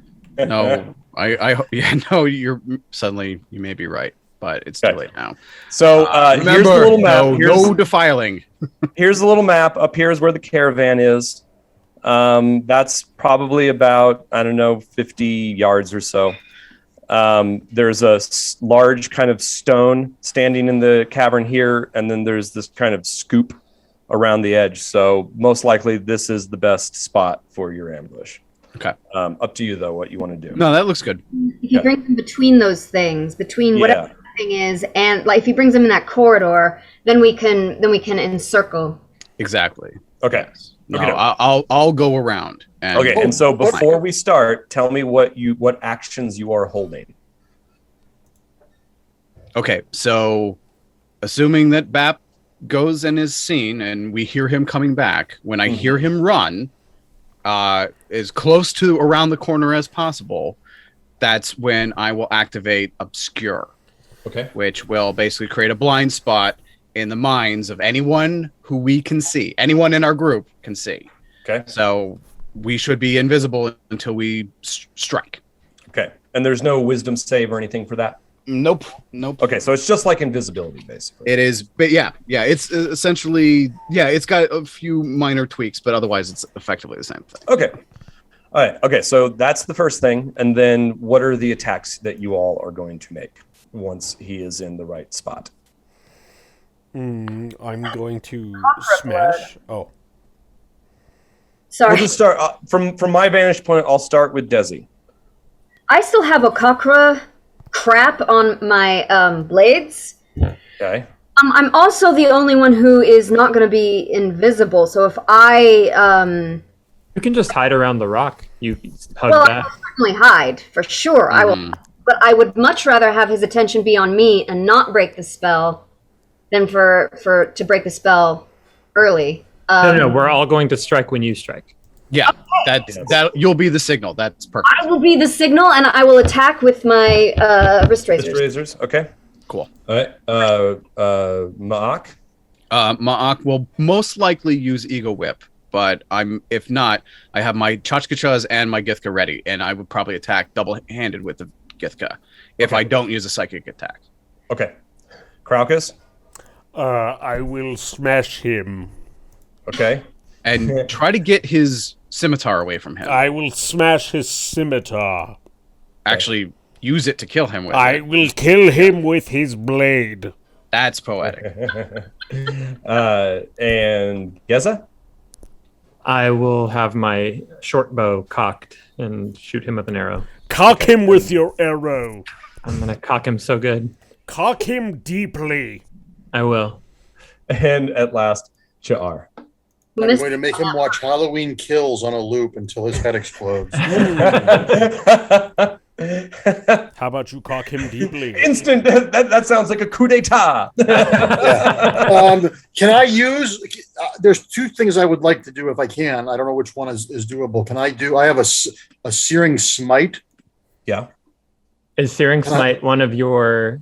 It's got a little C and a little triangle next to it. Does that mean cantrip? It'll be under the Yeah. cantrip list on D&D Beyond. Yeah, let me open up your character sheet real quick and take a look. If you look at the spells tab next to actions. So I can't use any spells that aren't cantrips? Correct. Yeah. All right, then I'm going to light my wrist razors on fire, and I'm going to slice into him on the opposite side Desi is. Okay. Because you have Firebolt. Firebolt would be your cantrip, and that does 1d10. But you do have to make your attack. You all will have advantage in your attack because of the. Would that be better to use Firebolt, or would I risk hurting any of my compatriots? No, because that's you can shoot targeted. It only hits one target. Yeah. Cool. So what's the consensus? Should I attack him with my flaming wrist Well, razors? that would be 1d10. What's your wrist razors do? Go with your gut. Go with what makes I sense. kind of feel like wrist razors. Wrist razors are 1d4. They might be quieter. No. They Your might wrist not alert razors are the other ones. 1d6 plus 3, and then you add, with them being on fire, you're going to add another d6. Yeah, that's pretty good. All right, then I'll do that. Then I'll do that. Do that, and also in theory, it's not a big explosion of magic that will echo down the canyon and alert the other guards. We might be able to kill this guy in one round, and he's dead. That'd be awesome. Do I get to pick what part of his body I'm going for? Called shots are usually harder hits. Yeah.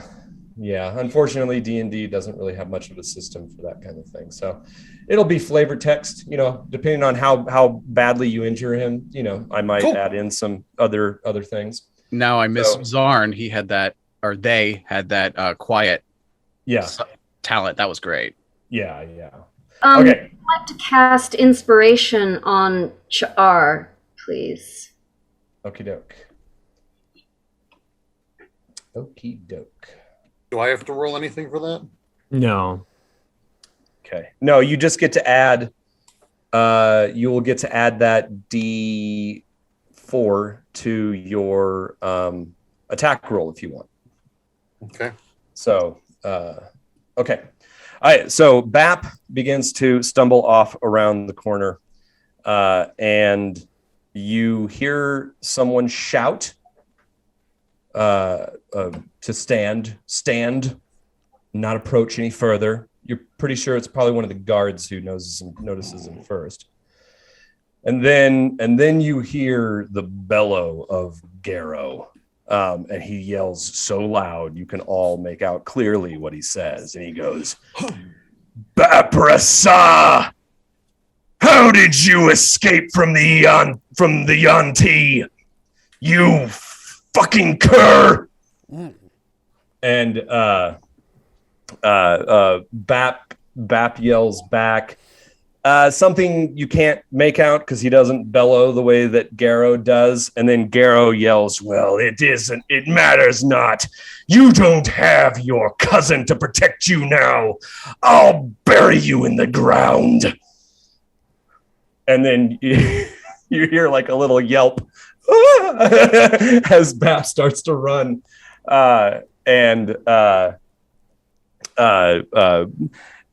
You can hear Garrow yelling after him, get back here, you coward. And just a few moments later, Pap runs around the corner and he's like, hurry, and runs right through the rock and basically passed to basically a point that was designated for him to run to. And you see accidentally run into my wrist razors? No, because then you'd be you'd become visible. I haven't actually done it yet, but I probably do it now. Okay, so. yeah. And So then I you- move you- to the opposite side of the canyon so that I can flank when he comes around the corner. Okay. And so you see the dwarf surging around. He's got the scimitar in one hand, the stone dagger in the other, and he's out for blood. And boom, he passes like it just all the dominoes fall exactly the way you wanted them, and you can all suddenly surround and attack. So first is Desi, as you basically spin from the side of the stone, and in just that moment, Garrow looks to the side, sees you, and he goes, "You!" And then you can give me the attack. And you got advantage. You have advantage on this. Oh yes, roll again. Oh. Okay, we'll take that one. And Okay. that is what you get for being mean to my giant. You feel obsidian blades tear into dwarven flesh. Give me damage. Okay. Can I also cast Psionic Blade on myself? No, that would be Ignore that. That was the short bow. yeah, It was the same thing. It's the same damage, so you can take same it. damage. Okay, so that does 5. Yep. Okay, now what happened to where I put damage? Let's just auto roll this. Oh, I got to start it. Okay, there we go. Oh, and there's Okakra shit on it. Oh yeah. Yeah, so right. give me Infected. that. Give me that extra poison damage, which is going to be another D6. Okay. 6. Oh, take that. It's a So your total was what? 6. 6? Okay. All right, Marc, give me your damage, Oh, actually, or give me your attack. I will actually use both Mind Thrust. So we'll do that first. Mind Thrust to warm them up. Charisma saving throw, please. DC 15. DC 15. Charisma. Okay, give me the damage. All right. That is a D10. Psychic damage. 2 psychic damage, just as a preamble. And then he is sorry. And then he owes me a wisdom saving throw from my ego whip, as again I manifest a psychic scorpion tail from my abdomen and strike him deep in his reptile brain. So that you hit as well. Just give me damage on that. Oh, awesome. So that's 3d8 psychic. So one quick second. 1, 2, 3 is 15 psychic damage, and he can only on failed save. The creature takes 3d8 psychic damage and can only take the dodge, disengage, or hide action on its next turn. So at best, he can dodge and not attack. Okay. And I emerge from the shadows behind him to flank with Desi. Yeah, and you can see like he's completely shocked as you all begin to materialize one by one. Crocus, give me your attack. I bellow and I scream at him, Darrow, you have offended me for the last time. I activate a rage and I swing with my club. And I rolled a 19 to hit. Nice. Go ahead and because you have advantage, so give it to me just in case. Oh, right. Just in case you got a natty. Nat 20. Nah, I didn't. Yep. Okay. But so I rolled 12 damage total. Okay. So yeah, you bring your club down, smashing him. No. Yeah, 12 total. Yeah. Sorry. Smashing him. He yells back, and you can hear him say, "What is this?" And it's now Gez's turn. Okie dokie. There's a bad roll and then hopefully a good roll to follow. Let's see what. Nope, a worse roll. So I rolled a 9, but I've guided myself. So let's see if a +4 does anything. Maybe. Big money, baby. Maybe it does. Maybe it doesn't. Let's find out. So 11. Yeah. No, your arrow does go a bit wide. Bummer. And finally, Crocus. Or not Crocus, Char.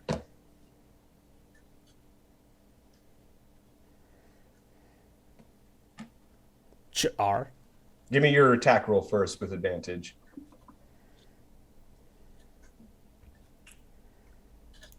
You are muted, by the way, Mark. Didn't I just do that? No, you did damage, but you have to do the attack first. The hit DC. Oh, the hit DC thing. Sorry. And then roll again? Yeah, roll one more time. The same button. Yeah. Same button since you have advantage. Oh, come on. Oh, These yeah, random you rush rolls. forward, and your wrist razors unfortunately glance off of his hard leather hide armor. Yeah, but fortunately, though, now what I need everybody to do is go ahead and give me your initiative rolls. Mhm. That was a free round. 21. Nice. 17. I only roll bad. That's it. Only bad roll for the rest I of the rolled night. it. I Where rolled an 8, is so initiative nothing. and saving throws? No, right it's up- its own little thing. Right above actions, there's a little box that says initiative. Oh, okay. But for some reason, it didn't input your initiatives onto the character tracker. Ooh. So- 15. Nice. So I'm going to do this manually. What was Desi's roll? 17. 17. Geza, 8. 8. Kraukus, 19 or 21. 21. 21. And what was Mox? Ma'ak is also an 8, and my dex is an 18. Okay. Wait, your dex? What do I need to know your dex for? Because someone else had an 8, didn't they? I did. Oh, right. And my dex is fucking 19. Oh, Okay. well, then Geza goes first. Yep. Okay. We need to roll So- dexterity too? No. Don't No, worry. no, about no. that. Only Don't if we worry. tie. Don't worry. If we tie, the person with the highest dex goes. And basically, you all get to go again, but Kraukus, you get to go first. I smash him again. Ooh, I rolled a 26. Oh, yeah, that hits.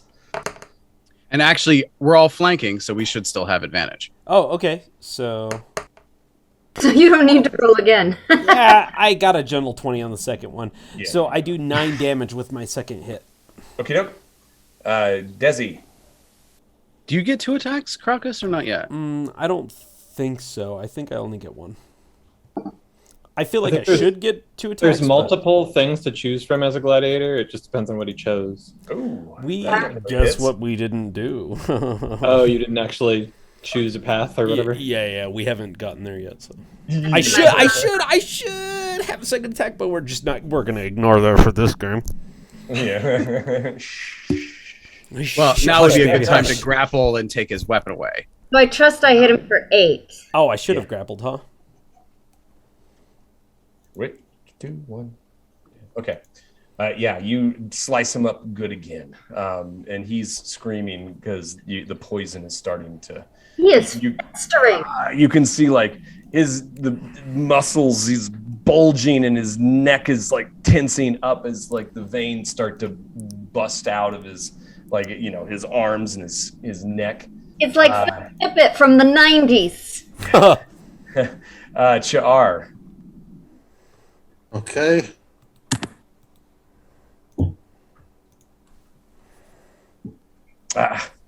Nope. Once again, you're having trouble finding purchase and He gets advantage, though. Oh, right. You get advantage. Yeah, right. Flanking. So go again? Yeah, Yeah, roll yeah. that D20 again. Roll that beautiful bean footage. Roll that beautiful bead footage. There we go. That does it, right? No, 14? it doesn't. No. It still, you cut into his armor, but you can't penetrate. Oh. Geza.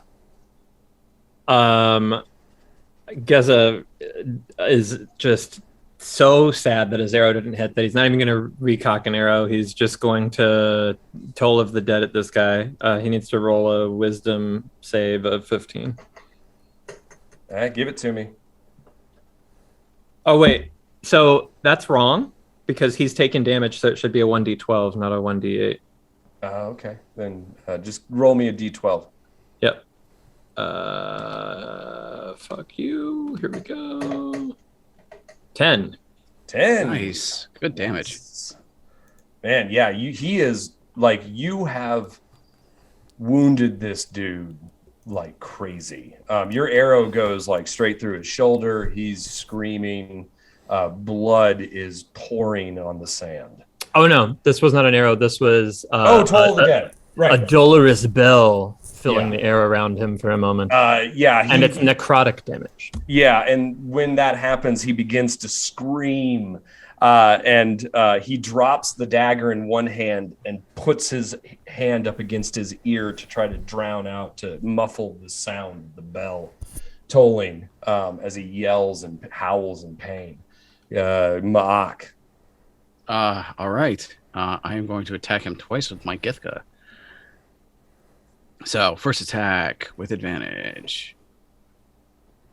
13 or a 5. A 13. So Lances. 13 didn't hit, right? Okay. Glances off of his arm. All right. Ma'ak lets out a hiss of frustration. I will try again. I will move to another vantage point, try to get low beneath his defenses.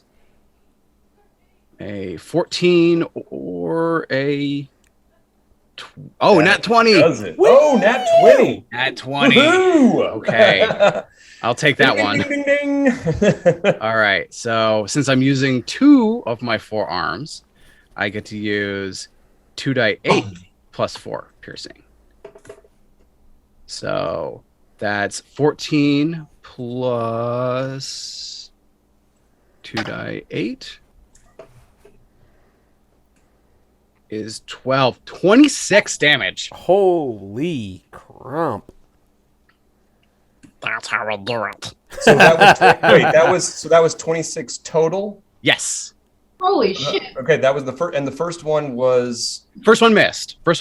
My second attack hit, but it critted, which is why I did so much damage. okay. Head off. So and the total was, say that again. Okay. 26. Yeah, I rolled max for the follow up. That's Hell why it's yeah. so high. But I rolled 14. Githka damage was base damage, and then shit, it already doubled it, didn't it? Did it do all that doubling? Because that's high, isn't it? Shit, now it went away. Yeah, I think it was. I guess it would have been automatically double. I guess it would have been 14 then. Okay. 14 damage. Okay. Ooh, yeah. Your Githka comes down and cuts one of his hands off. His offhand that he had up against his ear. He holds it out at, like, basically he puts his hand up to protect against the downward blow sweep. Just instinctively, yeah. Hand comes off. So, Yeah. Mark, are you going to catch the arterial spray in your mouth as a drink? Bonus I might. action. Like a Bonus guar action concert. drink. Yeah. Oh, thank you for reminding me. I do have a bonus action. It's a bite. I'm going to do that. Drink that idiot's Bite his blood. wrist. Pet That's it. exactly what I do. 5 more damage. I drink the blood from his stump. Welcome. Oh, hell yeah. Do you have to? Well, wait. Do you have to make a attack roll? for Oh that yeah, no, fight, I though? do. I do. Obviously, I do. Hold on. Yeah, but he should But just get I it meant- because it I makes meant- sense and it's awesome. Oh, Aw. no, Well, hold on. he- I'm at advantage. Hold Yeah. on. 16. Ah, we that go. does hit. All right. Yes. 7 more You- bite damage. Sir, that blurred. 5 more bite damage. Sorry. Okay, Awesome. and you said that he is only able to take the disengage action. Dodge, disengage, or Or hide, Dodge, which hide's disengage. impossible. Yeah, He could dodge or he could run away. Okay, yeah, and he disengages and starts to run, stumbling as fast as he can back towards his soldiers. Oh, wait a second. I Um, enclosed him. Was that not the point? At disengage, I mean, he can basically push his way through and get it's out. like diving between our legs or whatever. Yeah. But he's got all these And, points. How can he push his way past us if he's got all this damage and he's bleeding out?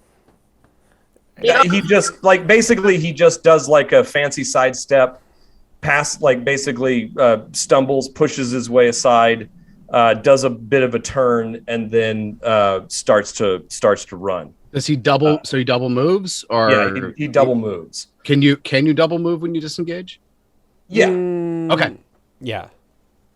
But Well, his no, I move don't think is- you yeah, can. because he would need- he's if he using his has- entire action action, run. and so you can take if he has multiple actions. This is some if he has like multiple crunchy shit. actions. If he has multiple actions, then yes, but you have to take your action to disengage. It means that like you can either choose to asses and elbows double your speed, but you will incur attacks of opportunity, or you can like take your time and avoid attacks.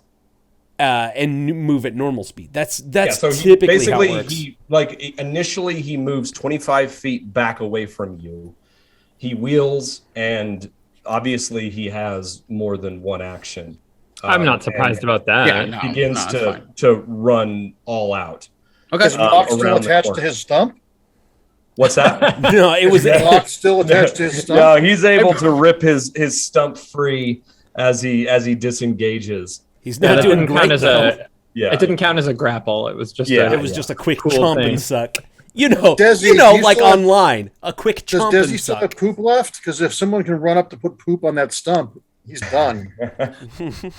I'll rub my cloaca on it here in a second. Oh God, you have to pay extra right. for that. At any rate, as you can hear as he rounds the bend up ahead, he is yelling desperately to his soldiers. Ooh, For help. I'm excited for my turn.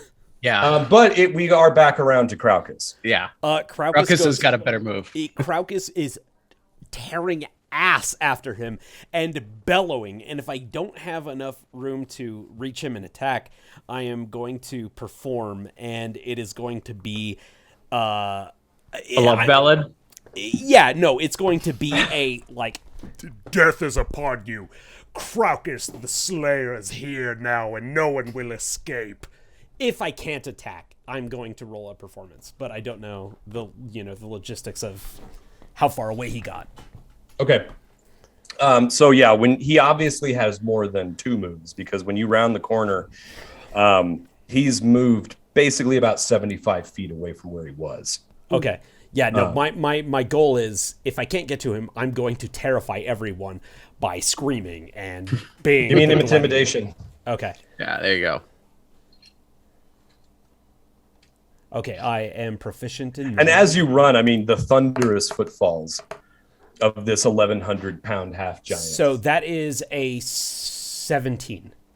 As you round, you can see the 10 guards in the caravan are all rushing forward, and as you bellow and pound your chest, they all like skid to a halt, and for a moment and pause. A couple of them do turn and run back, but the 8 others still they look at each other, and Garrow yells, "Get your ass over here!" And they start to cautiously move forward, but they're not running. Okay. All right, so yeah, if there is a person in my way, the performance is a bonus action. You stand before Craucus, the Slayer of Men, undefeated in the arena. You will all perish before my blows. And if anyone is near me, I'm taking a swing. Well, they're all on the Further other away? side. Okay. Yeah, they're further away. Oh, so. you see the red in my eyes. You see my veins bulging. I am hauling ass, destroying dirt, and I'm ready to eat some fuckers. Nice. Okay, yeah, I like that. Desi, I can't find my movement. Can I catch him? you can move 30. If you dash, you can double that, but then you use up your action. And you'd still be 15 feet away. So but you can round the corner if you have a ranged weapon. You could use a ranged weapon. That's what I want to do. I want to round the corner and then hit him with my crossbow. Okey-doke. Give me your attack roll. Right here. There it is. That was wrong. That's my damage if I hit him. That is. I'll keep that in the chamber. That damage. Yeah. No, chuck it. That was just an embarrassment for all of us. But what I would like to do is to cast inspiration on whoever's next. Okay, that's Char. R. All right, I'm going to use a firebolt on this guy. Nice. Hell yeah. Okay, So that also means you give me get that attack roll. And if can you- I pick up his disembodied hand and throw it to his compatriots and say, I hear you guys might need a hand? Yes. Yes, absolutely. Hell yeah, that's the best. That probably has just as much, if not even more, of an impact than Craucus when they see Now they realize how badly you've wounded Garrow, this monument of a man, to them. As they see the hand go flying through the darkness. More than a half giant is just a fucking limb. Just yeah. So yeah, but give me your attack roll for that firebolt. Okay. Oh no, it goes wide.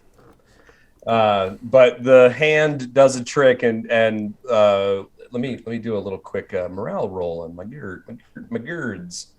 Because more people are now rounding the corner, and there's a hand flying towards them. Okay. One guy like goes fuck this and starts running.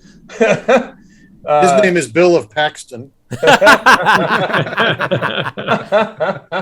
A second one looks at his buddy who says fuck this, and he goes ugh, and he starts running too. The fastest interjection. I once played a D&D game where there was a legendary belt which was indestructible and gave a +4 to endurance, and it was Paxton's belt. So nice. Yeah. But yeah, there's a one more guard too.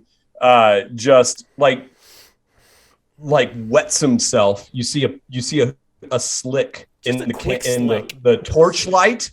Yeah. Start to form around his feet, and he literally drops his spear and starts to run back the other way. So there's only five of them now. Left There's 5 of them left, still coming your way, and it is now Geza's turn. So I'm going to leap to the skies and and I'm keeping a tally on bonus XP, which I'll hand out at the end of the session. So okay. So yeah, Geza leaps to the sky and goes in like a 50-foot parabola to land on the canyon wall and do another Toll of the Dead on Mr. Handless Man. Okay, give it to me. So that's a D12. And bummer. Only 2 if he fails. And it's a 15 wisdom save. Gotcha. You can see him start to yell again and writhe, but he's able to hold on to himself a little better this time. Ma'ak. Okay. I think Ma'ak comes scurrying out of the darkness. His eyes flash red as the sun. And this guy owes me another charisma saving throw for mind thrust. Okay, give it to me. Did he save? No. All right, another die 10 psychic damage. Big money. 5, and then I will hurl both my chachkachas out of the darkness, over under in the classic Hellbreaker style, and he will. First one, that 20. Yes! Oh my god. Yes. And then the second one, is a nat 1. So that one probably returns to my hand, but the first one sticks. Well, the first one goes clattering off the canyon wall. Oh, okay, that's fair. You'll have to search for it because you can't see where it landed. All right. Well, I won't forget where that is, but yeah. Here we go for that is 8. Actually, I gotta add a die 6 to that because it's a crit. So 11 total with my cha-cha-cha. Okay, so something interesting happens. The second cha-cha-cha, or the first cha-cha-cha, goes flying into the back, lodging itself firmly into Garrow. He yells out in pain, falls to his knees. You think he's done, and then suddenly he just collapses into sand. His whole body just disperses into a plume of silt and sand, and a gust of wind whips up and scatters it across the canyon. At which point, the 5 guards remaining all turn and fucking beat it. No, I am not ending it like that. I am going to kill at least one of them. Okay. Well, they're dashing, so they're moving about 60 feet around. But Crowcus, you can give it to me. You can make your attempt. Okay. They are. It's probably gonna take a few rounds for you to catch up to them. Oh, okay. Unless you're hurling something at them. Yeah. Okay, so then in that case, I will hurl a stone. Is there a stone near me? Oh yeah. Okay. You can grab a big stone. I'm the gonna size of throw a a rock. human head. I rolled a 21 to hit. Oh yeah, you hit one. For 7 damage. No, since it's a really large rock, give me that in D10s. Oh, okay. Maybe I should throw these more often. Okay, so that's 9 plus. That's 7. That is 15 damage. Okay, well, the guard you hit him smack in the head, and there's a spray of blood and brain matter as his head just bursts. Becomes where a rock is now. Yeah. And the body, still running a couple more steps, just falls flat into the dirt. Oh, it looks like we lost Rob for some reason. As they flee, I scream, "You will remember the name Crowcus." So just so they don't forget that it was me who did everything. Wow. So, It was me, as far as Crowcus is concerned. And with that, the rest of the guards flee. Hopefully, we get Rob back here momentarily. I can imagine all of the cursing that's happening in front of Rob. Yeah. He's not stoked. Like Craig on the film when he comes back, we all died. Yeah. But yeah, as you walk forward, you're utterly perplexed by what happened to Garrow. I'm not sure what you want to do at this point. I want to investigate the ground where he fell. You see lots of blood soaked into the sand. Okay, so real quick, Rob, since you fell out, Crowcus threw his rock, and it basically splattered one of the guards' heads, like it just popped. Nice. So now Geza is going forward, trying to inspect the ground where Garrow fell. And you see the blood soaked into the sand. Would this be like an Arcana check, I guess? Yeah, I guess give me an Arcana check. It certainly was some kind of magic. Maybe And Shaw can also investigate. Yeah, and I'm guiding myself on this. Okay. So that's 16 plus. It was a 19. Oh, sorry, Total. 19 plus 4, so 23. 23.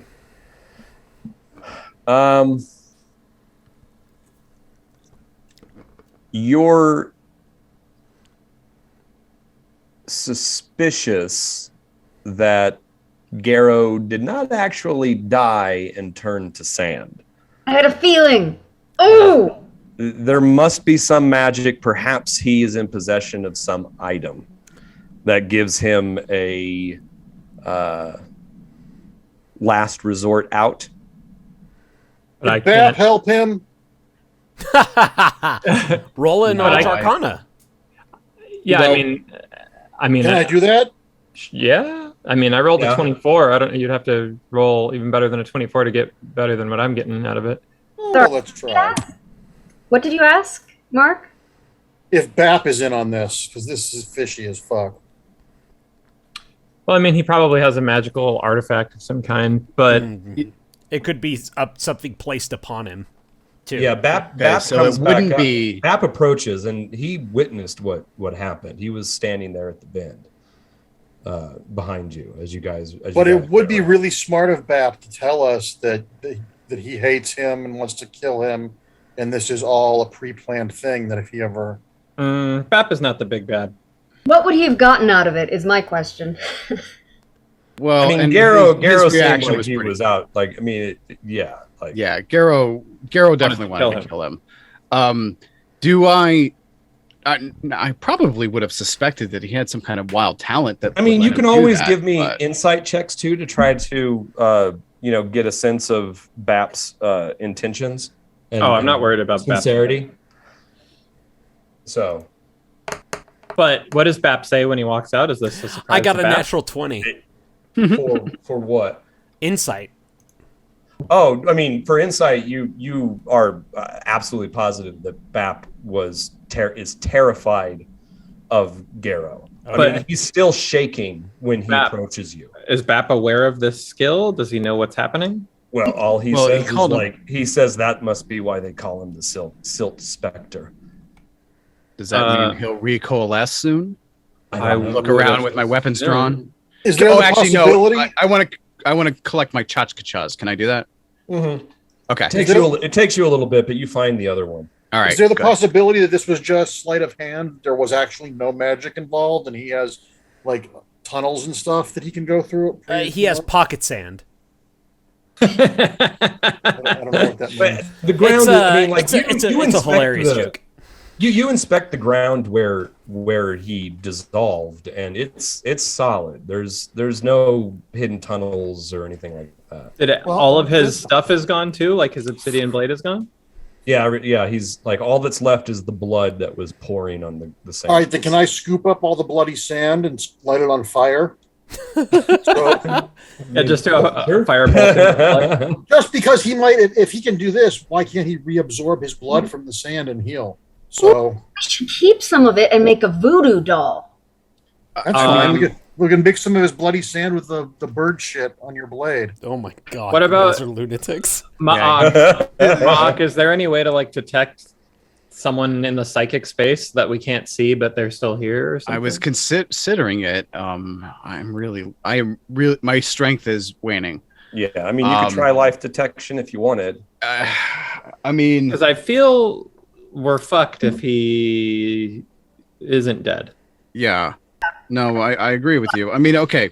So, first, like, I'm a good tracker, but I'm not sure if I can track a breeze. Yeah. But in theory, if there's bloody sand, Aaron did it rain some bloody sand in a particular direction as he was like being swept away by that like wind? when he obviously when he turned to sand, I mean, it was some kind of transmutation. So there was no blood mixed in with And it. I don't think this is psychic, like a wild talent or something like that. I mean, it could be a wild talent. Well, but you said that he didn't have that ability. He wasn't called the Silt Spectre or whatever in Nibene, No. which stands to reason if this would have Some made people him come famous. into their wild talents later in life, remember. Well, okay. I mean, I guess that's fair, but I would think that this would have made him famous in the Is arena. there a spell So- if we take the blood of his that we can detect him? Like use the blood as like a Tracing.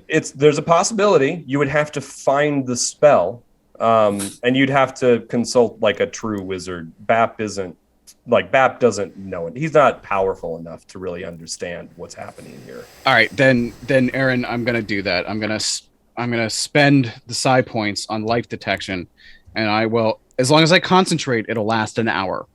So I will do the narrow or the widest range with the shortest, widest arc, shortest range, which is 180 degrees at 120 feet. Okay. So if he's within, basically, I will just one round look east, one round look west, and just kind of continue to, almost like radar, blip. So if he shows up within 120 feet, I should know. Okay. And how long does it last? Up to an hour, as long as I concentrate. Okay. Well, for that hour, you detect no trace of him. So, Well, okay. I mean, Bummer. Well, amidst that, we're releasing slaves from these trailers and seeing Yeah, what and they it's- want to do because we're not going to feed them all and have no way to manage however many this is a lot of people. yeah. So you start to unload the wagon so you can get at wherever the false bottom door is. As you do, you take the tarpaulins off and you start to find things to begin with. So Each wagon is outfitted with a 50-gallon barrel of water. There are also 12 amphora of wine. A amphora is just a double-handed pot. Is anybody taking notes on this? No. Okay. Yeah, somebody should. Let me see if I can figure out how to do that. Because keep in mind, like, this is your cargo now. Can anybody do this in D&D Beyond?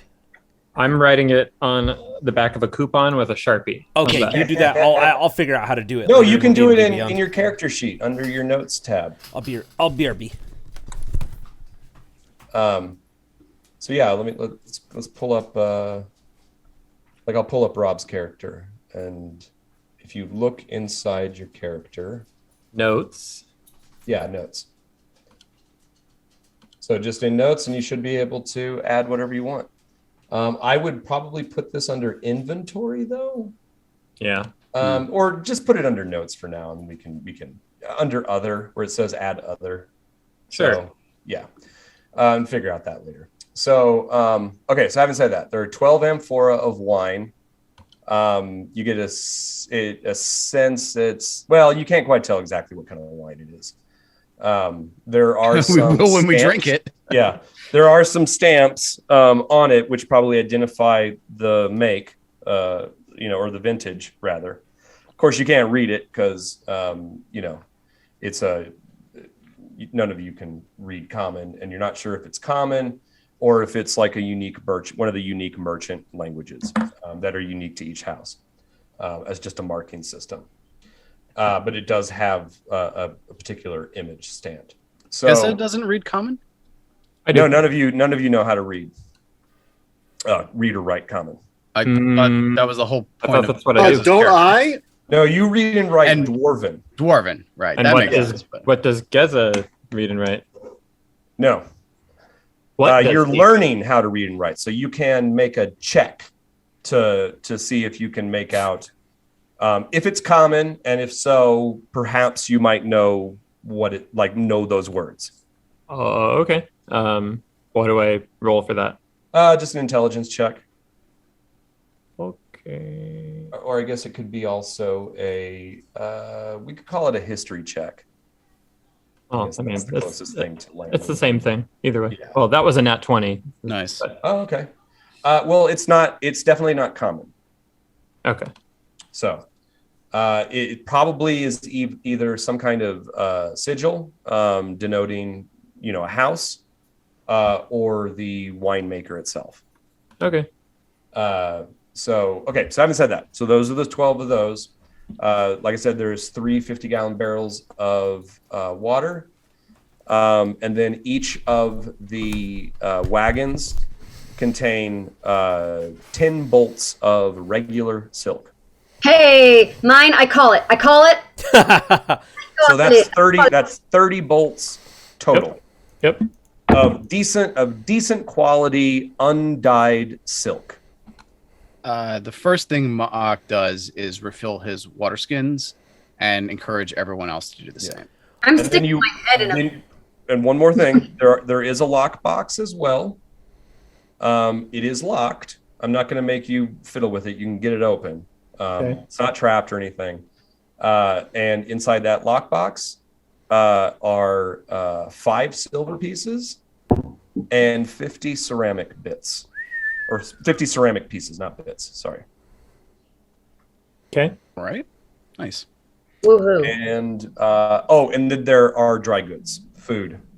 There's 50 pounds of dried meat of some kind, and there are 3 80-pound sacks of rice and 4 80-pound sacks of farro flour.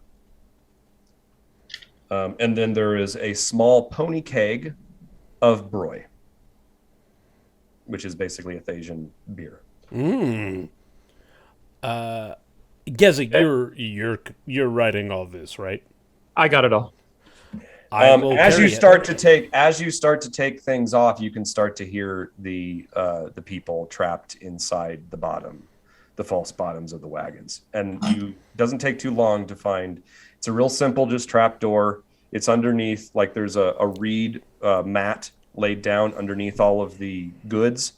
And you roll that up, and underneath is just a hatch that you can just lift off by removing a couple pins on either side. And when you open it up, the stench is overwhelming. The people trapped inside have basically been soiling themselves. And they are all tied together with giant hair ropes, and they're crammed in, packed like, well, sardines, basically. And as you open up, the ones that you can see immediately start to recoil, and they think that you're Garrow and the other guards at first, and then they recognize that you're not, and they start to kind of beg for your help. And Garrow is gone, and we're here to help you. There's water and food up here. Come, tend to yourselves. We'll cut your ropes. Okay. You bring out 42 people from all 3 wagons. All of them are still alive? Yeah. Luckily, you got to them before daytime. So it's still cold, but you know that if they had been stuck in there tomorrow, they would have started to suffocate, definitely. Are you all of one group? Do you have a leader? There is a individual, a woman by the name of Clissa. Clissa says, we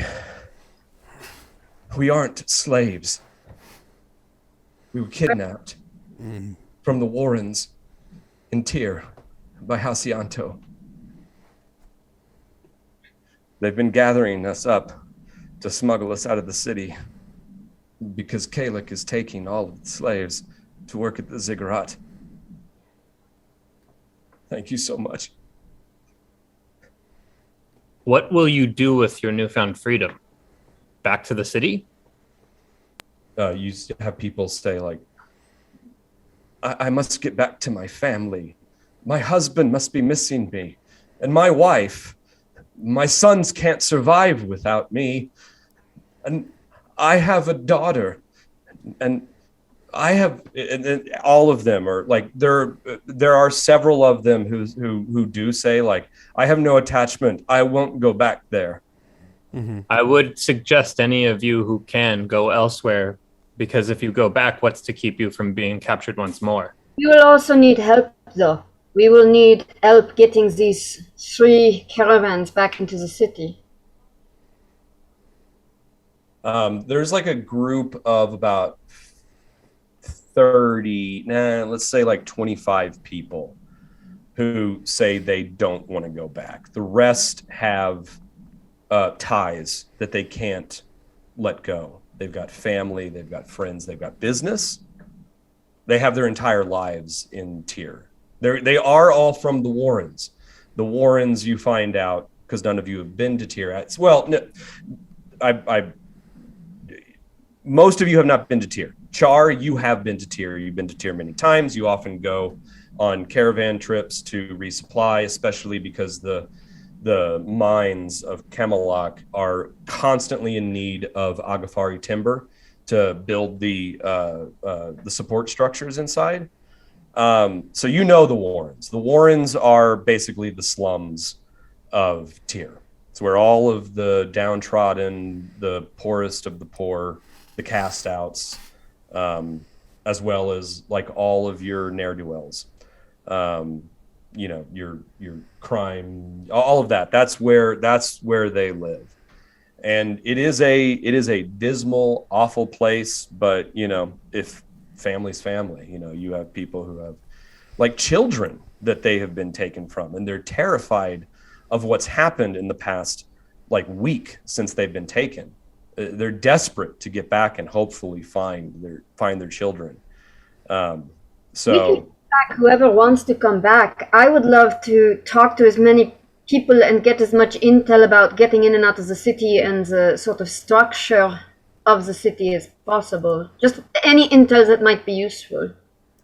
Okay, yeah, and you can make several good contacts amongst these individuals as you start to get to know them, and I'll build up that contact list between now and next time. There's a good deal of individuals here who just want to get back. They want to keep their head down, and they don't want any more trouble, and so they're just, please help me get back into the city. And but then you get 5 individuals between the group of you who say, if you can help us get back into the city, I'll be forever indebted to you. Are there good clothes available so that some of us can tidy up if need be? Yeah, that would be something else that you find. There are changes of clothes. And amongst the silk, you find a few garments, possibly samples to show what the silk can be made into, and how it can be used. So that is enough that the group of you can reclothe yourselves, however you choose. It's not high fashion by any stretch of the means, but it's also not peasant clothing. It's just a good modest silk garments. And silk automatically places you sort of at a next tier up below the rabble. We've got all of this stuff. Great.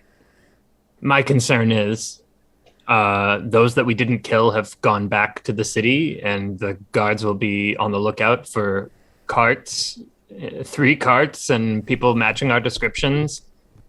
A birdman and a giant. Did the guards flee towards Tyr, or did they flee towards They fled into the northeast, deeper into the Rocky Badlands. If you want, I will just track them until they sleep. We should probably kill them. Anyone who sees us knows Craucus's name should be dead. However, the one who disappeared into sand, we don't know which direction he's heading. Yes. I think we should go into the city. It's probably the safest bet, but eventually word of this does get back, and we're known. I do think it would be a good idea to hide the more recognizable members of our group. Perhaps Craucus and I ride inside the belly of a carriage. No. Bap and Desi ride in the carriage. Craucus would never fit. Yeah.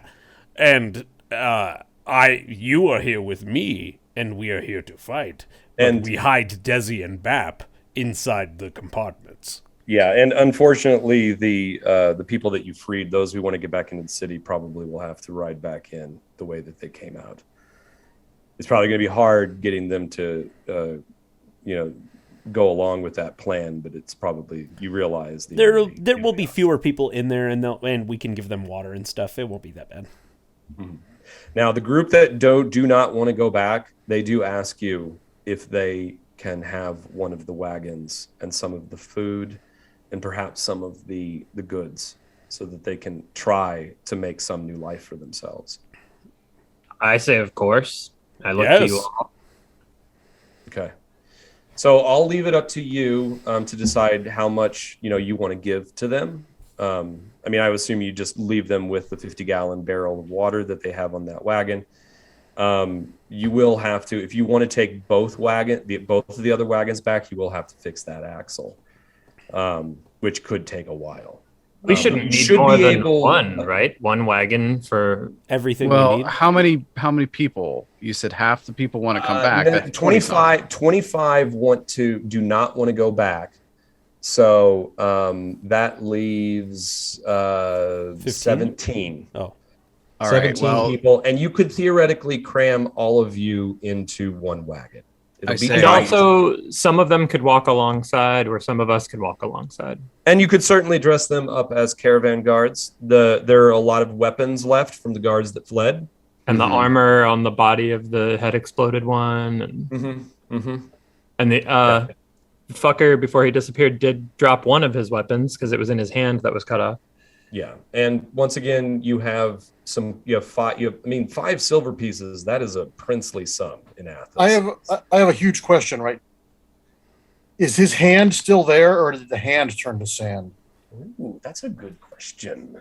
Because if the hand is still there, that raises all sorts of questions. If the hand is turned to sand, that answers the question of did he transform into sand? I kind of feel like because the hand was severed from his body, it was not affected by whatever magic took him. So the hand is still there. Then I'm gonna go pick up his hand and keep it with us because that's a potential piece of evidence that we. And I don't have to do fingerprints in this world, but we can use that hand to frame him as well. We can use it for any sort of hand job. See, us gays are sneaky. Us gays are really sneaky. Look at that. Krauk is getting in on the action. Well, Krakus, if you hold that hand in your hand, it'll feel like a stranger. It doesn't feel like a stranger. It feels like a little hand. Man, your hand of glory. Okay. God, a dwarf hand on Krakus's dick must make it look like it's 4 feet long. It is 4 feet long. I think we could use that hand for a location spell also if any of us had that sort of thing, but we don't. I didn't mean to cut you off, Aaron. No. That was a good question. So, but anyway, I think this is probably a good place to wrap up for this evening. We have a good idea of how we're proceeding next time. Yeah. And we can get right there. So the last. Are we tracking these warriors? Oh, that's the only question we have. Are you going to go after the remaining guards? So answer.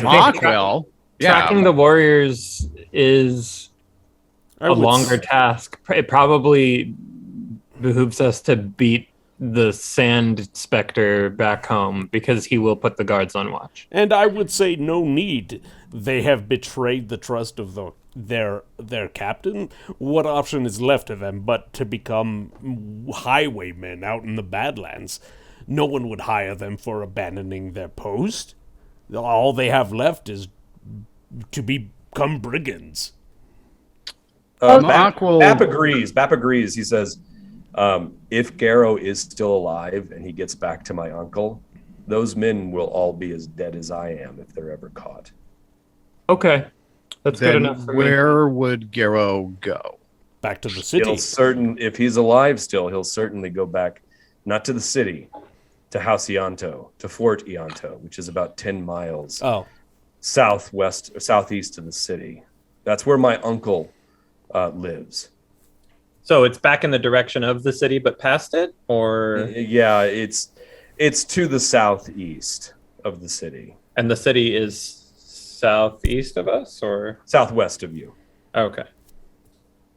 So like if you went to the city, then you would turn directly south before you got to the city to get to House Ianto. So then it seems that Garrow left Fort Ianto, went to Tyr, stole or captured a bunch of people from the Warrens until he had enough to fill his quota, and then he left Tyr, and that's when we encountered him? Mm-hmm. Yes. Mm-hmm. All right. Well, Bap does say that there is another possibility. He could try to go to my cousin. Who's your cousin? Wait, yet another secret relative, Bap? I think you probably heard when Garrow yelled about my cousin. Because, Desi, you were asking about who this cousin was, right? If we ever got to an actual answer. Yeah. I asked and then... He says, it's my cousin Kame. She oversees the operation in Iron Square in Tyr. Iron Square, Shar would know this. And even Desi, you would know this because you've heard of it. Iron Square is this large square at the end of the Caravan Way, the main road that leads into the Caravan Gate. And it's where all of the trading houses have their emporiums and warehouses. So all of the major trading houses of Tyr or of Athos itself, like all of the 7 great houses, all have a large warehouse emporium there. Ianto, one of the smaller ones, also has an emporium. It's not a warehouse; it's just a trading emporium. And Kame lives and oversees that part of the operation. But he says, Garrow has always hated me because of our relationship. He's in love with my cousin. Is there any sort of like 23andMe spell that we can do on BAP to find out who all these powerful, magic, evil people are that he just happens to be related to? Unfortunately, not that I'm aware of. Because him feeding this stuff out after the fact is getting really tiresome. Yeah, he obviously isn't the kind of guy who likes to offer up information more than he needs to. But that kind of goes with the territory in all of Athos. Most people are a little tight-lipped when it comes to that. Bap. Even if he's in love with your cousin, isn't an attack like this necessitating him to return to his master, your uncle? Is it? You sleepers' relationships are always so confusing to us, but wouldn't it make sense that he would return to the fort, not to the city? It depends on what he thinks my uncle will do as a result of this. He's failed my uncle, and this has never happened. So what does he hope to gain? What would he hope to gain by going to Tyr? By going to my cousin's protection, my cousin's advocacy for him. Would she grant it? Probably. She has a deep affection for Garrow. Garrow is my cousin Kame is the only one who can tame him. But she doesn't love him back, and it infuriates him. How does she feel about you? My cousin and I were meant to be married. Oh, Jesus. Who's that? But my uncle decided that he didn't want me to be part of the family anymore. And what did your cousin decide?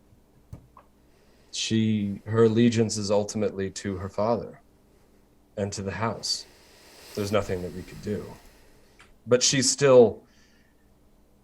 we're still friends. And if she was forced to choose between you and the dwarf, who would she choose? I think that she would struggle with that. But I think she would try to do both.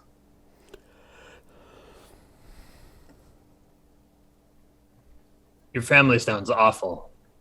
Yes. Yeah, my cousin is not a bad person. Are you Rudy Giuliani? Right. Does your cousin know about the silk trade? This is something I don't know. I didn't know about the silk trade before I arrived. But then my uncle didn't tell me much, ever. My cousin has a much closer relationship, her and her brother. But her brother, let me tell you his name real quick. Demezo, he is, if anything, worse than my uncle Strabo. He is sadistic. Strabo is a very measured and reasonable man, unlike this other guy. Demezo, yeah, no, Demezo would probably kill Garrow for this if he could. Well, at least Garrow's on the ropes. I think that we can't really trouble ourselves with this too much until we get ourselves in a better position anyway. Let's go into the city, take these people to their families. Demezo. And then maybe we can team up with Demezo. Yeah. Anonymous letter to Demezo and he finishes our job for us. We can play all sorts of games once we're on the other side of the wall. And if we want to go after the uncle, that's for later as well. We're not ready for that. But here's the thing. Either way, our best move is to move on the fort. If Garrow is headed there, we should try to head him off at the pass before he can report on us. The fort is heavily fortified. I think we should proceed to the city. We have been on the road for a week. I am still not well rested, and we need respite. and we need to establish a foothold. Crocus needs to see a healer. We need to deliver our mission in Tyr, and we need to deliver these people to their children. After that, we'll see where we are. How multicultural is the city? Like, how many people are there with hawk heads, and how many half giants, and how many? You're I think probably this not, is a big metropolis. You're unlikely to ever come across another Aarakocra Silver Rock like Geza, especially this far south. And Orkatha don't hang out in Tyr either, right? No, the Orkatha are like they're wild. They live out in the wilds. And they're really not the same species. I mean, they are Orkatha and Silver Rock. It's like the nomenclature was not determined by you. So basically, out of all, by the Silver Rock. like, I'm just trying to figure out who's gonna be identifiable and who can disappear. So Geza is going to be your biggest sore thumb. Okay. Because it's a complete oddity in this area of the Tablelands. But otherwise, in Char, you can back this up. You've been there. Tyr is perhaps the most cosmopolitan, multicultural city in all of the 7 cities. So there are other half giants and mules and all that stuff. I mean, the 2 of the gate guards are half giants. But yeah, they're everywhere. So there's even buildings, like businesses dedicated specifically to half giants that are built at their scale throughout the city. So maybe we just have to keep not casting invisible on Geza. I mean, the it easiest doesn't work thing is just to, wear your shroud, like so many others do. Yeah, I can just wear robes. But also, maybe that guy saw me, but nobody else in his caravan did. It was dark, yeah. So things to think about. It's a possibility that he didn't really get a good look at you. Right. He's the only one that maybe saw me. Everybody else did. And the other guards might have assumed that you were an Orkatha. Right. Even if he did see me, he probably thought I was an Orkatha. It's not like there was any light over there. Yeah. It's a complete possibility. So, yeah, Tyr isn't an easy city to disappear in. That was my Absolutely. thought. That'd be our best defense. Yeah. So, I as far as Gez is concerned, we just need to get in there and get everyone where they need to be and finish our dangling threads before we move on a fortified fortress. One other thing that, like, when you were still talking about Bap's cousins, the one thing he says is, I guarantee you my cousin Demezo is responsible for these kidnappings. I guarantee you it was his idea, and I guarantee you he oversaw the operation. He would have reveled in that. Well, it sounds like he's someone we'll be looking up in the city as well. I think we should send an anonymous letter to Gero to tell him that the Mesos knows and is going to kill him. And who kills who first? That's clever. I like that idea. Dear Gero, care of Amazo. Dear Amazo. Chances are Garo's illiterate, though. Send it to his girlfriends then. Yeah. Bap, I mean, if you bring up the literacy thing around Bap, he can tell you that Kame and Demezo were both are literate. They were taught. He wasn't. He only knows the language of magic. But Demezo and Kame were taught secretly. So they're very clever individuals, the two of them, but couldn't be more worlds apart in character. So, anything else before we wrap things up? No, I think. We are not playing next week, right? Because it's Halloween on Sunday. Yeah, and we're going back to the every other Sunday shtick. Anyway. Oh, okay, cool. Yeah. So, okay. So, having said that, let's do some bonus beads first. Yay! I really liked the idea of trying to pull pin that Emelie came up with. So we're going to draw one for Desi. I shouldn't be looking in there.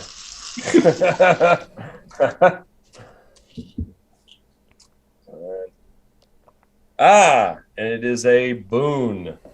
So for the moment, we will just set these aside. We'll go back over this whole thing beginning of next time. So just we'll put a pin in where you want to distribute these. And then I really loved the throwing of the hand. So Mark, I'm going to give you a bonus and another boon. Okay. And I have to say that you did a good job playing Crowcus tonight. So I think we're going to give one to. I hope I get a Bane. And you do. Yeah, dude. And so that's 3. And so the last but not least, everybody gets one because we wrapped up a little chapter. So basically what I decided is that we're going to draw one of these every time we finish up what is basically a chapter. Tonight was a chapter. We got all the way through it. So everybody gets one. So first for Desi, another boon. Damn. You're just booning all over the place. Next for Crowcus, another Bane. Yes, I'm Bane. Yeah. All right. For Geza, a boon. I'm a good boy. Yeah, For you're a Char. boon daddy. For Char, a boon. And last but not least, for Ma, a Bane. Okay, I was gonna laugh super fucking hard if I was the only Bane boy. That's all right. Okay. Me and Rob can be Baners. Yeah. Okay, so. You're master banners. Okay, and with that, that concludes another session of Dark Sun, Fire, and Sand. Thanks everybody for joining us tonight, and thanks for watching. Meet us back here in 2 weeks. Yeah, wave goodbye, everybody. Wave goodbye. Good night, all. Goodbye.